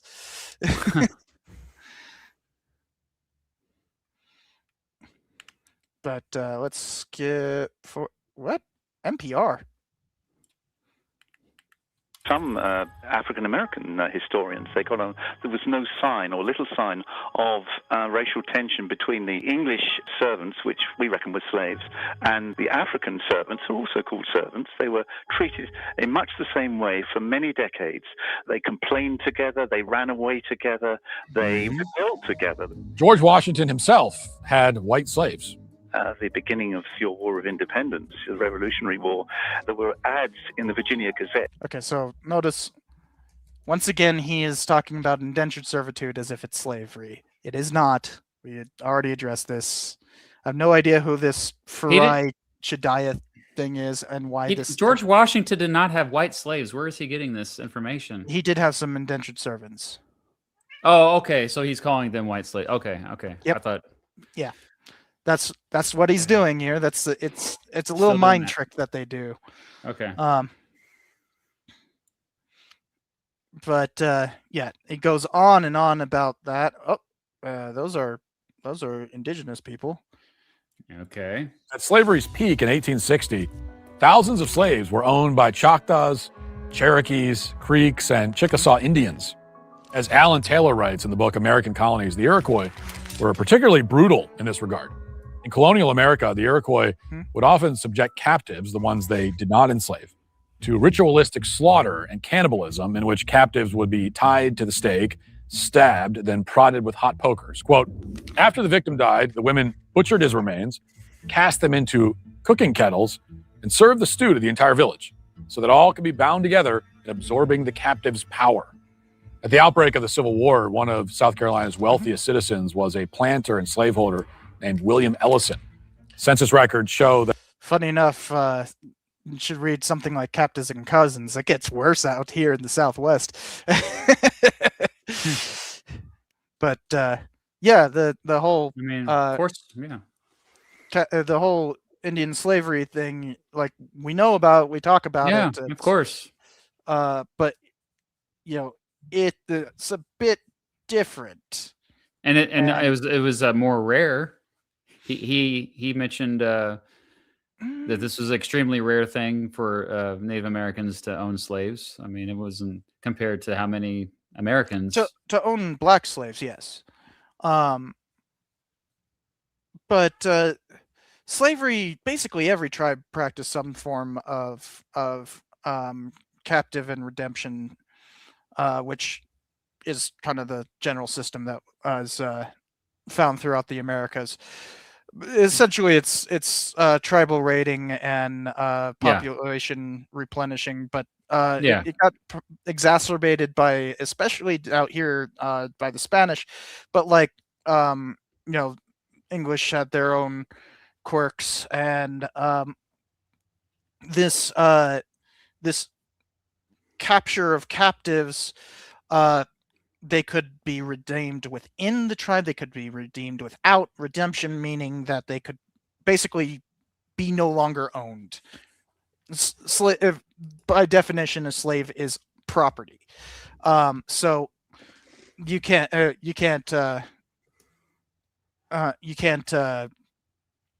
once you're no longer property, even if you have other forms of bondage within the society, you're no longer a slave. So there's, just like with the Ottoman example, there's like levels to bondage here that are not being elucidated in this explanation. Oh, hello, King. It's being oversimplified here. Freaking Everybody, please welcome. Let me find the sound effect. Haha. King Richard the First. And his, well, it's his butt. But there you go. Anyways, so they're trying to equivalate Indian slavery with European chattel slavery. That's just not true. At the outset of the Civil War, he owned 63 slaves, making him one of the biggest slave owners in the region. During the Civil War, he and his sons made substantial donations to the Confederate government. But what makes Allison remarkable is that he was a black man.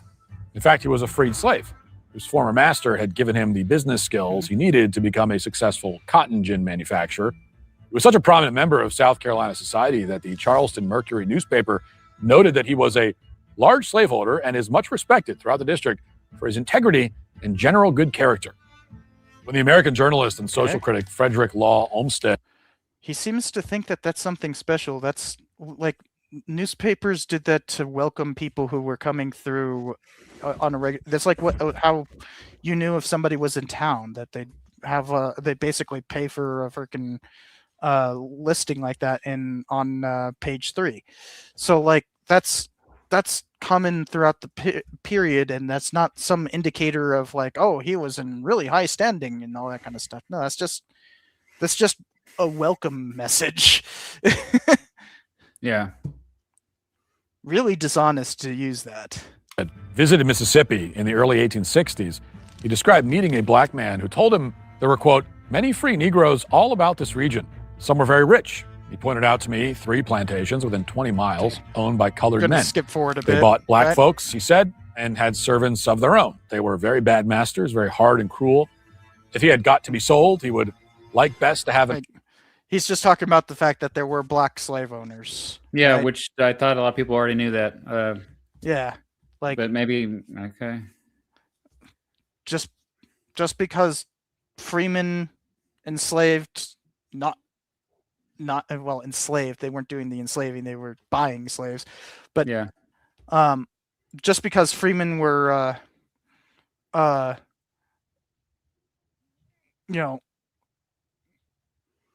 were buying slaves doesn't make it somehow the same, like that it's like not race-based or not having to do with a racial oppression.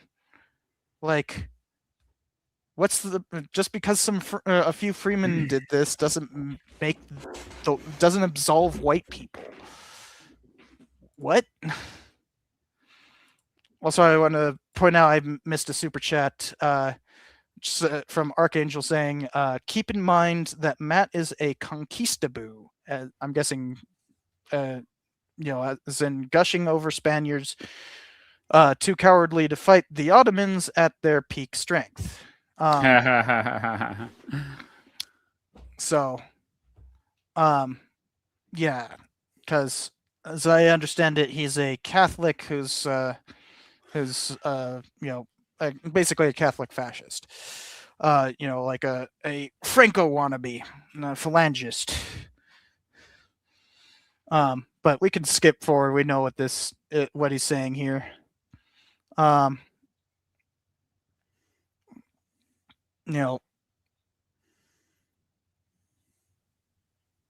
I think finally we get to like this might be the conclusion here. 1860.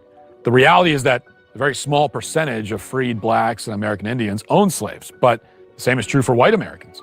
In the 1860 census, at the very height of slavery, there were 393,975 slave owners in the U.S.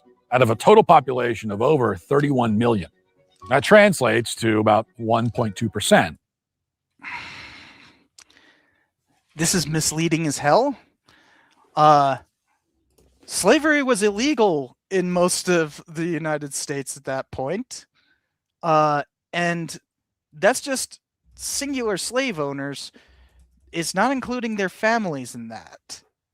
Mm-hmm. If you include the entire family as slave owners, rather than just the head of the household, the percentage of the population who could own slaves shoots all the way up to something like 35%. I will point out that's roughly the amount of people in the United States today who have college degrees. So this is something that's been floating around on the internet since the beginning of the internet. This thing crops up every year, it seems like. It's usually 1 to 2%. But if you actually look at the data, I think that the actual number is closer to 13%. And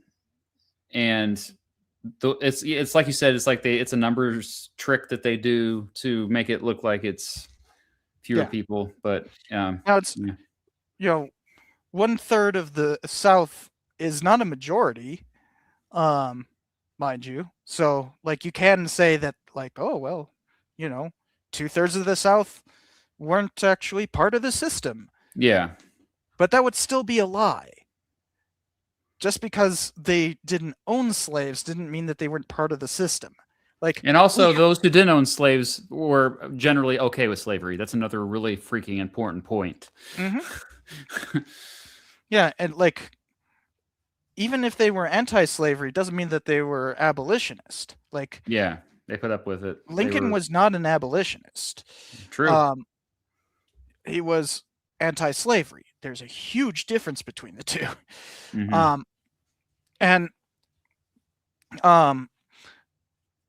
This trying to diminish the amount of slave owners by including slaves as part of the population. Don't forget about that. Yeah, too. Yeah. Like this statistic includes slaves themselves. So obviously they can't be part of that. It includes states that have already abolished slavery. Right. And mind you, the amount of population that had abolished slavery was higher than the amount of freemen and the amount of white people who hadn't. So just the vast majority of people were not qualified to own slaves. Either they were either they were in places where it's already abolished, or they were slaves themselves. Yeah, I think actually the number of 13% is actually much higher if you actually include families, because like the male of the household, it goes up to like 35%. Yeah. So this is just it's honestly this is one of the most blatant lies in the entire show so far. This bringing this up, which is you commonly see it on white supremacist pages. This statistic is constantly brought up, almost ad nauseum at this point. Yeah, and it's misleading at best. Yeah. But also like the brazenness to include slaves within the total. Yeah. Yes, hello, King. I don't know if is his talking. Is that coming over the mic? A little bit. Well, everybody say hello, since apparently he's saying hello. I'll try to use my left hand to start this up again. Of the population, the vast majority of American whites never owned any slaves. That's a critical point when in the context of modern calls for reparations. As a rule, black slaves in the American South had a life expectancy of 40 years and an annual mortality rate of 3 to 5%. Their odds of getting married, having children, attaining freedom were dramatically higher than slaves in the Caribbean, Brazil, East Africa, or, God forbid. This is the old, we civilized them and gave them better lives. And like, maybe, but tell that to all the people who died along the way. Roughly a fifth. He said that himself. Yeah. Roughly a fifth died along the way. When you have 20 million people transported across the Middle Passage, that's a lot of dead people. That is millions of dead people. Millions. I'm pretty sure when your life expectancy is less than a few weeks, that mortality rate should be calculated then, but he's conveniently forgetting the middle passage and just talking about once they're in what became the United States. A very specific sliver of the whole system, despite what became the United States being deeply implicated in the entirety of the system. Dahomey. Slaves in the Caribbean lived in barracks. In the South, they had cabins. There's no doubt that being a slave was a bad life, but if you were to be enslaved, it was better to be. Hey, they had cabins. Isn't that nice? Yeah. Airbnbs. Like, rather than open barracks? What? Like, he even showed plenty of, like, African houses when he was talking about Dahomey. Like, now he's just contradicting himself. Enslaved in the United States. The clearest metric on this is that the U.S. slaves' population kept growing after slave imports were banned in 1808. Unlike other parts of the Americas where deaths exceeded births, the U.S. ended up with nearly 4 million slaves in 1860, despite only 400,000 arrivals. Now, one reason for the not arrivals, those existing there in 1807. Like, he's just going off of the number in 1800. There were some more arrivals afterwards, but yes, we had breeding states like Virginia. We talked about this earlier, and there were places where mortality rates didn't equal replacement rates. So, cherry picking the data in order to make it seem like, oh, what, but their population grew. Isn't that nice? We made that better than being in Africa. Yikes. better conditions could be incentives. With the import ban, slave owners' best source of slaves was high birth rates. Buying more was really expensive. Typical price for an able-bodied male field hand in New Orleans in 1860 was about $2,000. And if you track inflation based on the price of gold, that'd be over $100,000 today. For this reason, there are well-documented cases of slaveholders preferring to use less. By the way, he noticed that he changed the number where it was 1,200, and then he changed it to 2,000, not acknowledging the 1,200. And by the way, like, I could pull up a chart on this. He's using higher estimates. It's normally thought of that, like, because you can't really go with the price of gold as an equivalent inflation estimate. But in terms of wealth expenditure, it's kind of the same as like buying a car. I've heard that before. That's the normal way of talking about the price of a slave. It's about the price of buying a car, not a house. So this is purposefully making it. Oh no, but they were treated so well, and freaking, it's like, is your car treated so well? Some are, sure.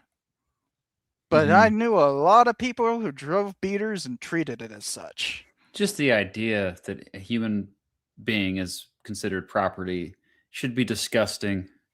And the fact that he's just going on and on about, like, well, but they didn't have it so bad, and well, but the others were doing it worse, and well, maybe that some things were misleading with how we were. It doesn't matter, buddy. What is the freaking point of this? What is the freaking point of all of this? Mm-hmm. Like, this is not a history. What you want to bring? So, what are you saying? Slavery wasn't bad. You want to bring slavery back? Is that what you're trying to do here? Yeah. What are you saying? Really? What are you saying? And we've only got a minute and a half left. Okay, like, good. This should be where he's concluding. Less valuable lower-class whites for dangerous tasks. In 1800, there was not a single country on earth that had abolished slavery by law.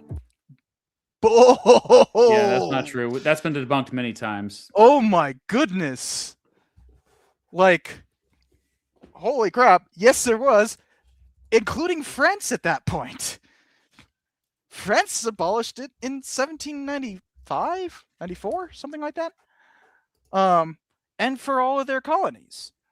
And they didn't do so out of the kindness of their hearts. There was kind of a thing happening in what was called Saint-Domingue, but would later be called Haiti. There's a whole Wikipedia page. Like, just go to I just put it in the link. Just look at it, Oh guys. yeah, yeah. Like, it goes back to ancient pull that time, up. thousands of years. There's a history of slavery being abolished. I don't even want to spend that much time on this because this has been debunked so many times by so many YouTubers. Like, come on, are we really still saying this? We really still saying this? I did this. I debunked this in 2017. This was myth number 10. Yeah. And here's the thing. Like, some European countries had even abolished it. Russia, Polish Lithuania, some minor German states had already done so. By 1800, there were several U.S. states that had done so. In fact, I think the only ones in the north remaining were New York and New Jersey, if I remember correctly. But like, there were also African states that had abolished it. Ethiopia, for instance. Well, what was called Abyssinia at the time. And there were previous abolitions. The Ashokaran Empire, one of the earliest empires in India, had abolished slavery. Darius or Cyrus the Great had not exactly abolished slavery, but encouraged its ending. Even Qin Shi Huang in China had encouraged the abolition of slavery, despite instituting a corvée. But a corvée is not slavery. So just all of that, and I'll bet you he's not even going to talk about like Latin America whatsoever. Even though he's been sitting there pointing at like, but the other places in America. I'm just tired of this talking point. It should have been slayed a long time ago. Yeah. Oh, thank you for posting in private link, because for some reason I couldn't click the regular one. For everybody, this is the it's actually a really good timeline of the abolition of slavery and serfdom, where you can see there's several actual abolitions. For instance, the law of the Indies, or the new laws, ban like there were previous abolitions in the in what would become the U.S. here in New Mexico. Like there's so much to this. Like when did England abolish slavery? 1066. It's just, look at all that, and we haven't even gotten to 1800. You know? Yeah, all before 1800. So that's what I'm saying. Like, we're wasting too much time on this. Like, he's wrong. Okay, moving on. Let's wrap this up. Okay. Yeah, we got a minute left. Not one. My brain hurts. By 1900, Britain, France, the United States, Denmark, the Netherlands, Spain, Portugal had all outlawed it. Every single abolition took place in societies under European control. Yeah, the white people did it. Pressure. Say again? The white people were the ones who ended slavery. He's really still saying this. Like, yeah. In a perfect Orwellian twist of irony, it turns out white men are the heroes of the slavery story. He's still saying this. We're still doing this. We're still doing this in 2026. Holy crap. Like, this is his conclusion. This is his conclusion at the end. This is literally the 10th myth on my 10 myths. Still doing this.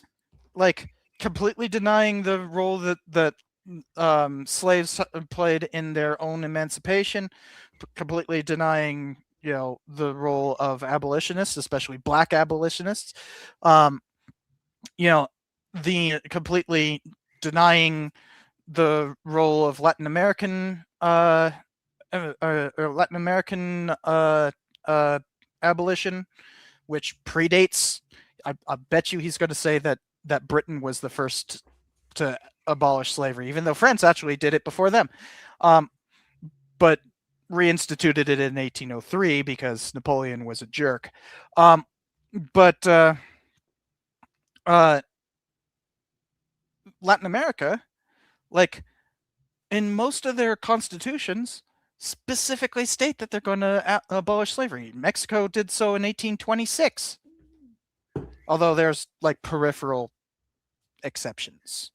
A lot of people like to say that like the Texas Revolution was on behalf of slavery because Mexico had abolished it. That's just false.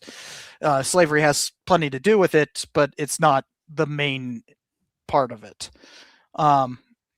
because Mexico had made special exceptions. Gran Colombia, the Central American Republic, had both formed as abolitionist states, and of course Haiti. Mm-hmm. You know, just whisper Haiti to this guy, and he's apparently going to just explode. Yeah, it's Navy's West Africa squadron that freed hundreds of thousands of African slaves, all done at the expense of the British taxpayer. It was the nearly 400,000 Union soldiers. All done at the expense of taxpayer. Such a modern way of framing it. He doesn't even realize what he's saying.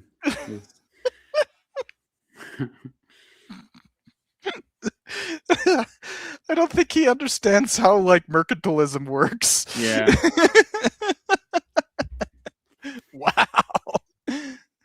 Who died in the American Civil War, and the entirely white Congress and white legislatures that passed the 13th Amendment ending slavery. There it is. Yeah. It's the same old crap. Just plain racism. Yeah, and like notice, someone just Sunflower Socialists in the comments. Yes. What about the African Americans who literally fought in the Civil War, like put their lives on the line to end slavery? That's why they were fighting. And throughout the war, they made up 10% of the Union Army. They weren't allowed to fight until halfway through. Mm-hmm. They also were notably took far higher casualty rates than non-colored troops. Yep. So, gee, I wonder why they were willing to put their lives on the line.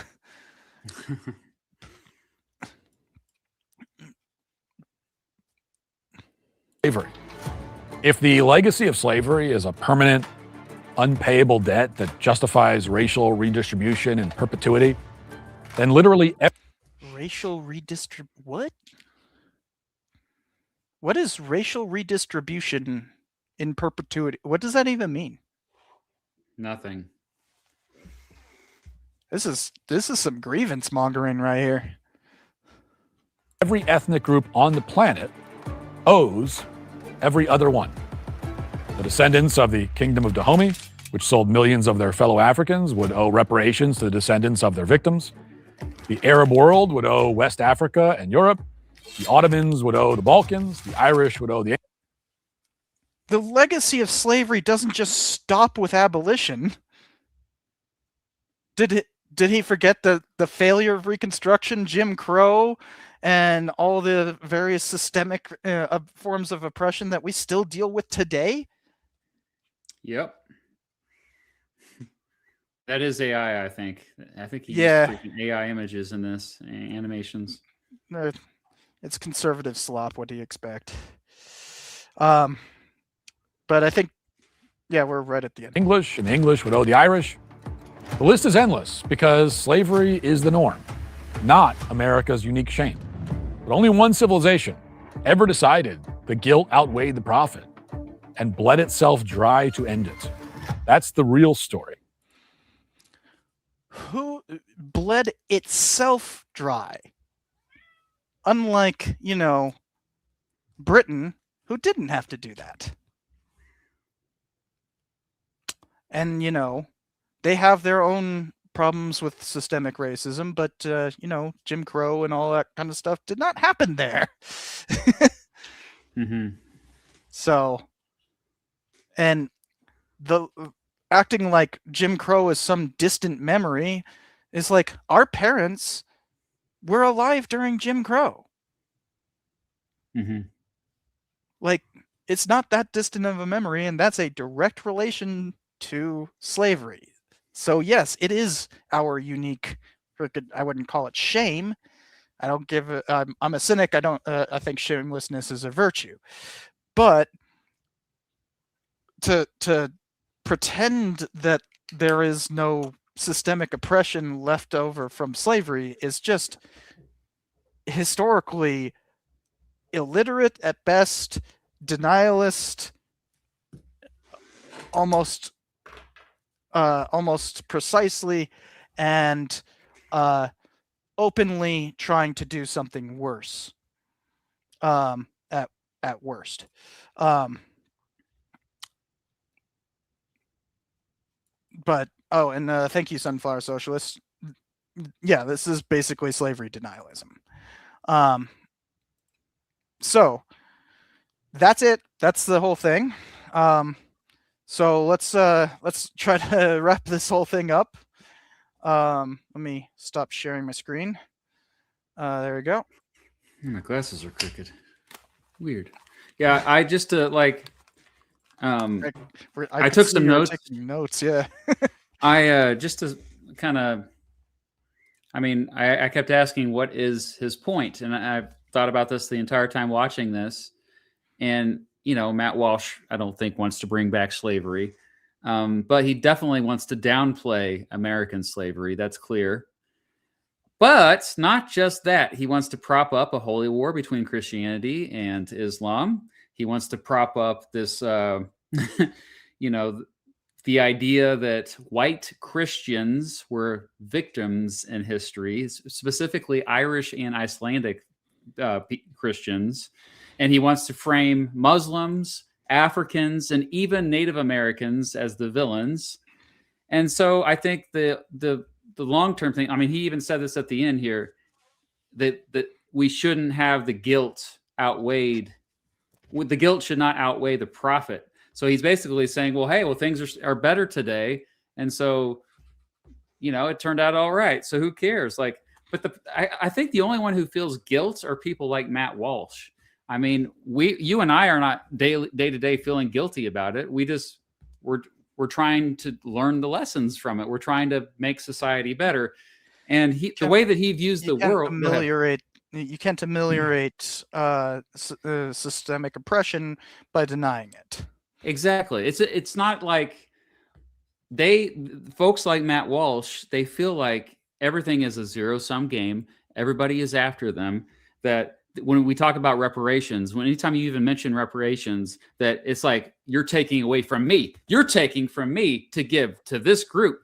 It doesn't have to be that way, but that's automatically how they think about it. They automatically think that they are under attack, that they are the victim. And that's why, like you were saying, it's all just one grievance after another, that woe is me. Really, they are the biggest snowflakes. They're the ones who they just have to, they can't just take responsibility. It's not like nobody is blaming Matt Walsh for slavery. Nobody is blaming anyone today specifically for slavery. All we're doing we're learning the lessons about the past. That's literally what history is. The point of history, in my opinion, I know you have different views slightly, but generally is to learn about the lessons of the past, and so that we can make the future better. So if you view history that way, then why would you go off on this path of just feeling as if you are a main character in events that happened a long time ago? Matt Walsh is painting himself as somebody who's directly has agency or something in past events, is the way I interpret this. No, dude, you have nothing to do with that. These are giant systems, and there's all kinds of things. It's complicated. And the bottom line is sure, there might be issues with something like reparations, but if you can't just admit that like bad things happened and that they shouldn't happen again, then I don't want to even waste my time with you, dude. Like, all right, rant's over. Well, something that you're hinting at is there's a deeper thing with this, because obviously a lot of this is like a bunch of culture war talking points, and a lot of this is trying to go, look over there. Don't look at the problems of our past. I don't know so much if history is for you're right. I don't really think of history as like lessons for the future. It's more about understanding how we got here in the first place. Sure. And when you sit there and go, oh, but everywhere had slavery, why should we talk about it here? It's like, well, no, you just cut off how slavery continues to have a legacy here that is fairly unique to the United States. For instance, where you have places like Brazil, where there was a huge amount more slaves imported there, you also have a much more multiracial society. And that is something he wants to prevent, because when you start trying to ameliorate the problems of the past by understanding how we got here and understanding what those problems are, when you do so, you're doing the project of what's called ultranationalism. And maybe don't look at the Wikipedia on that just yet, because there's a word probably within the first couple of sentences that I'll get to that word. But ultranationalism is specifically nationalism, as in the idea that there is some sort of unique character to a nation that should be propped up. But ultranationalism is applying it all the way to the individual. That all people should be truly American. And if you are not, then you are anti-American. Notice how he frames this whole thing right from the start, that anyone who is talking about the horrors of slavery in the United States is anti-American. And that they've been pushing this ideology on our kids for decades, and it's just like, oh, you mean just history? Yeah, you're just talking about history. They're opposed to history, so the whole real history is an affront from the get-go, because ultranationalists are incapable of criticizing their own nation. That would hurt their own character, their own identity. Right. This is identity politics. They're doing the identity politics. Yeah. But like, it's a very specific type, because when you add authoritarianism, which we certainly have today, and a push to revolutionize society in that ultranationalist mode, that's the textbook definition of fascism. Especially that's why like I was saying don't look up the thing, because it's like ultranationalism on the Wikipedia thing. It says it like in like the first or second line. It says like a common fascist affectation or something like that. and then specifically this brand of ultranationalism is it's a Christian nationalism. It's yeah, in the United States it's always been pluralistic. And so obviously, like, I think it's very anti-American, actually. I think Christian nationalism is actually very anti-American. Now I sound like one of those guys, but I mean, why we have thrived so much, I think, in part is due because of pluralism. And I just think that is under attack right now. Mm-hmm. And it's funny, you go back to like, look up, there's the, what is that? It's from UC Santa Barbara. I think it's like the President's Project or something. You'd be more familiar with it, right? Where they have like the letters of like the founding fathers all compiled in a searchable database. And just look up every time they talk about bigotry. Just look up the founding fathers, what the founding fathers believed in bigotry. Mhm. They might even say that they wish to, get it out of society. Maybe that bigots get bad. But more importantly, they were talking about religious intolerance as bigotry. That was what bigotry meant back then. It's broadened to things like racism, elitism, transphobia, just a bunch of stuff, conspiracism. But like back then, it was just a byword for religious intolerance. I believe it was Adams I think it was Adams writing, who, mind you, was a Unitarian, so he's very much a Christian. Although back then they'd call him a Congregationalist, but that just means that's an organizing structure, not what you actually believe. But the though he was a self-proclaimed Aryan, not Aryan, Aryan. Basically a precursor to Unitarianism, but he wrote to a bunch of a group of I believe synagogues or Jewish leaders of some sort, but specifically stating that like we're trying to stop to prevent governmental bigotry. Mm-hmm. He was talking about Jews, not Christians. Mm-hmm.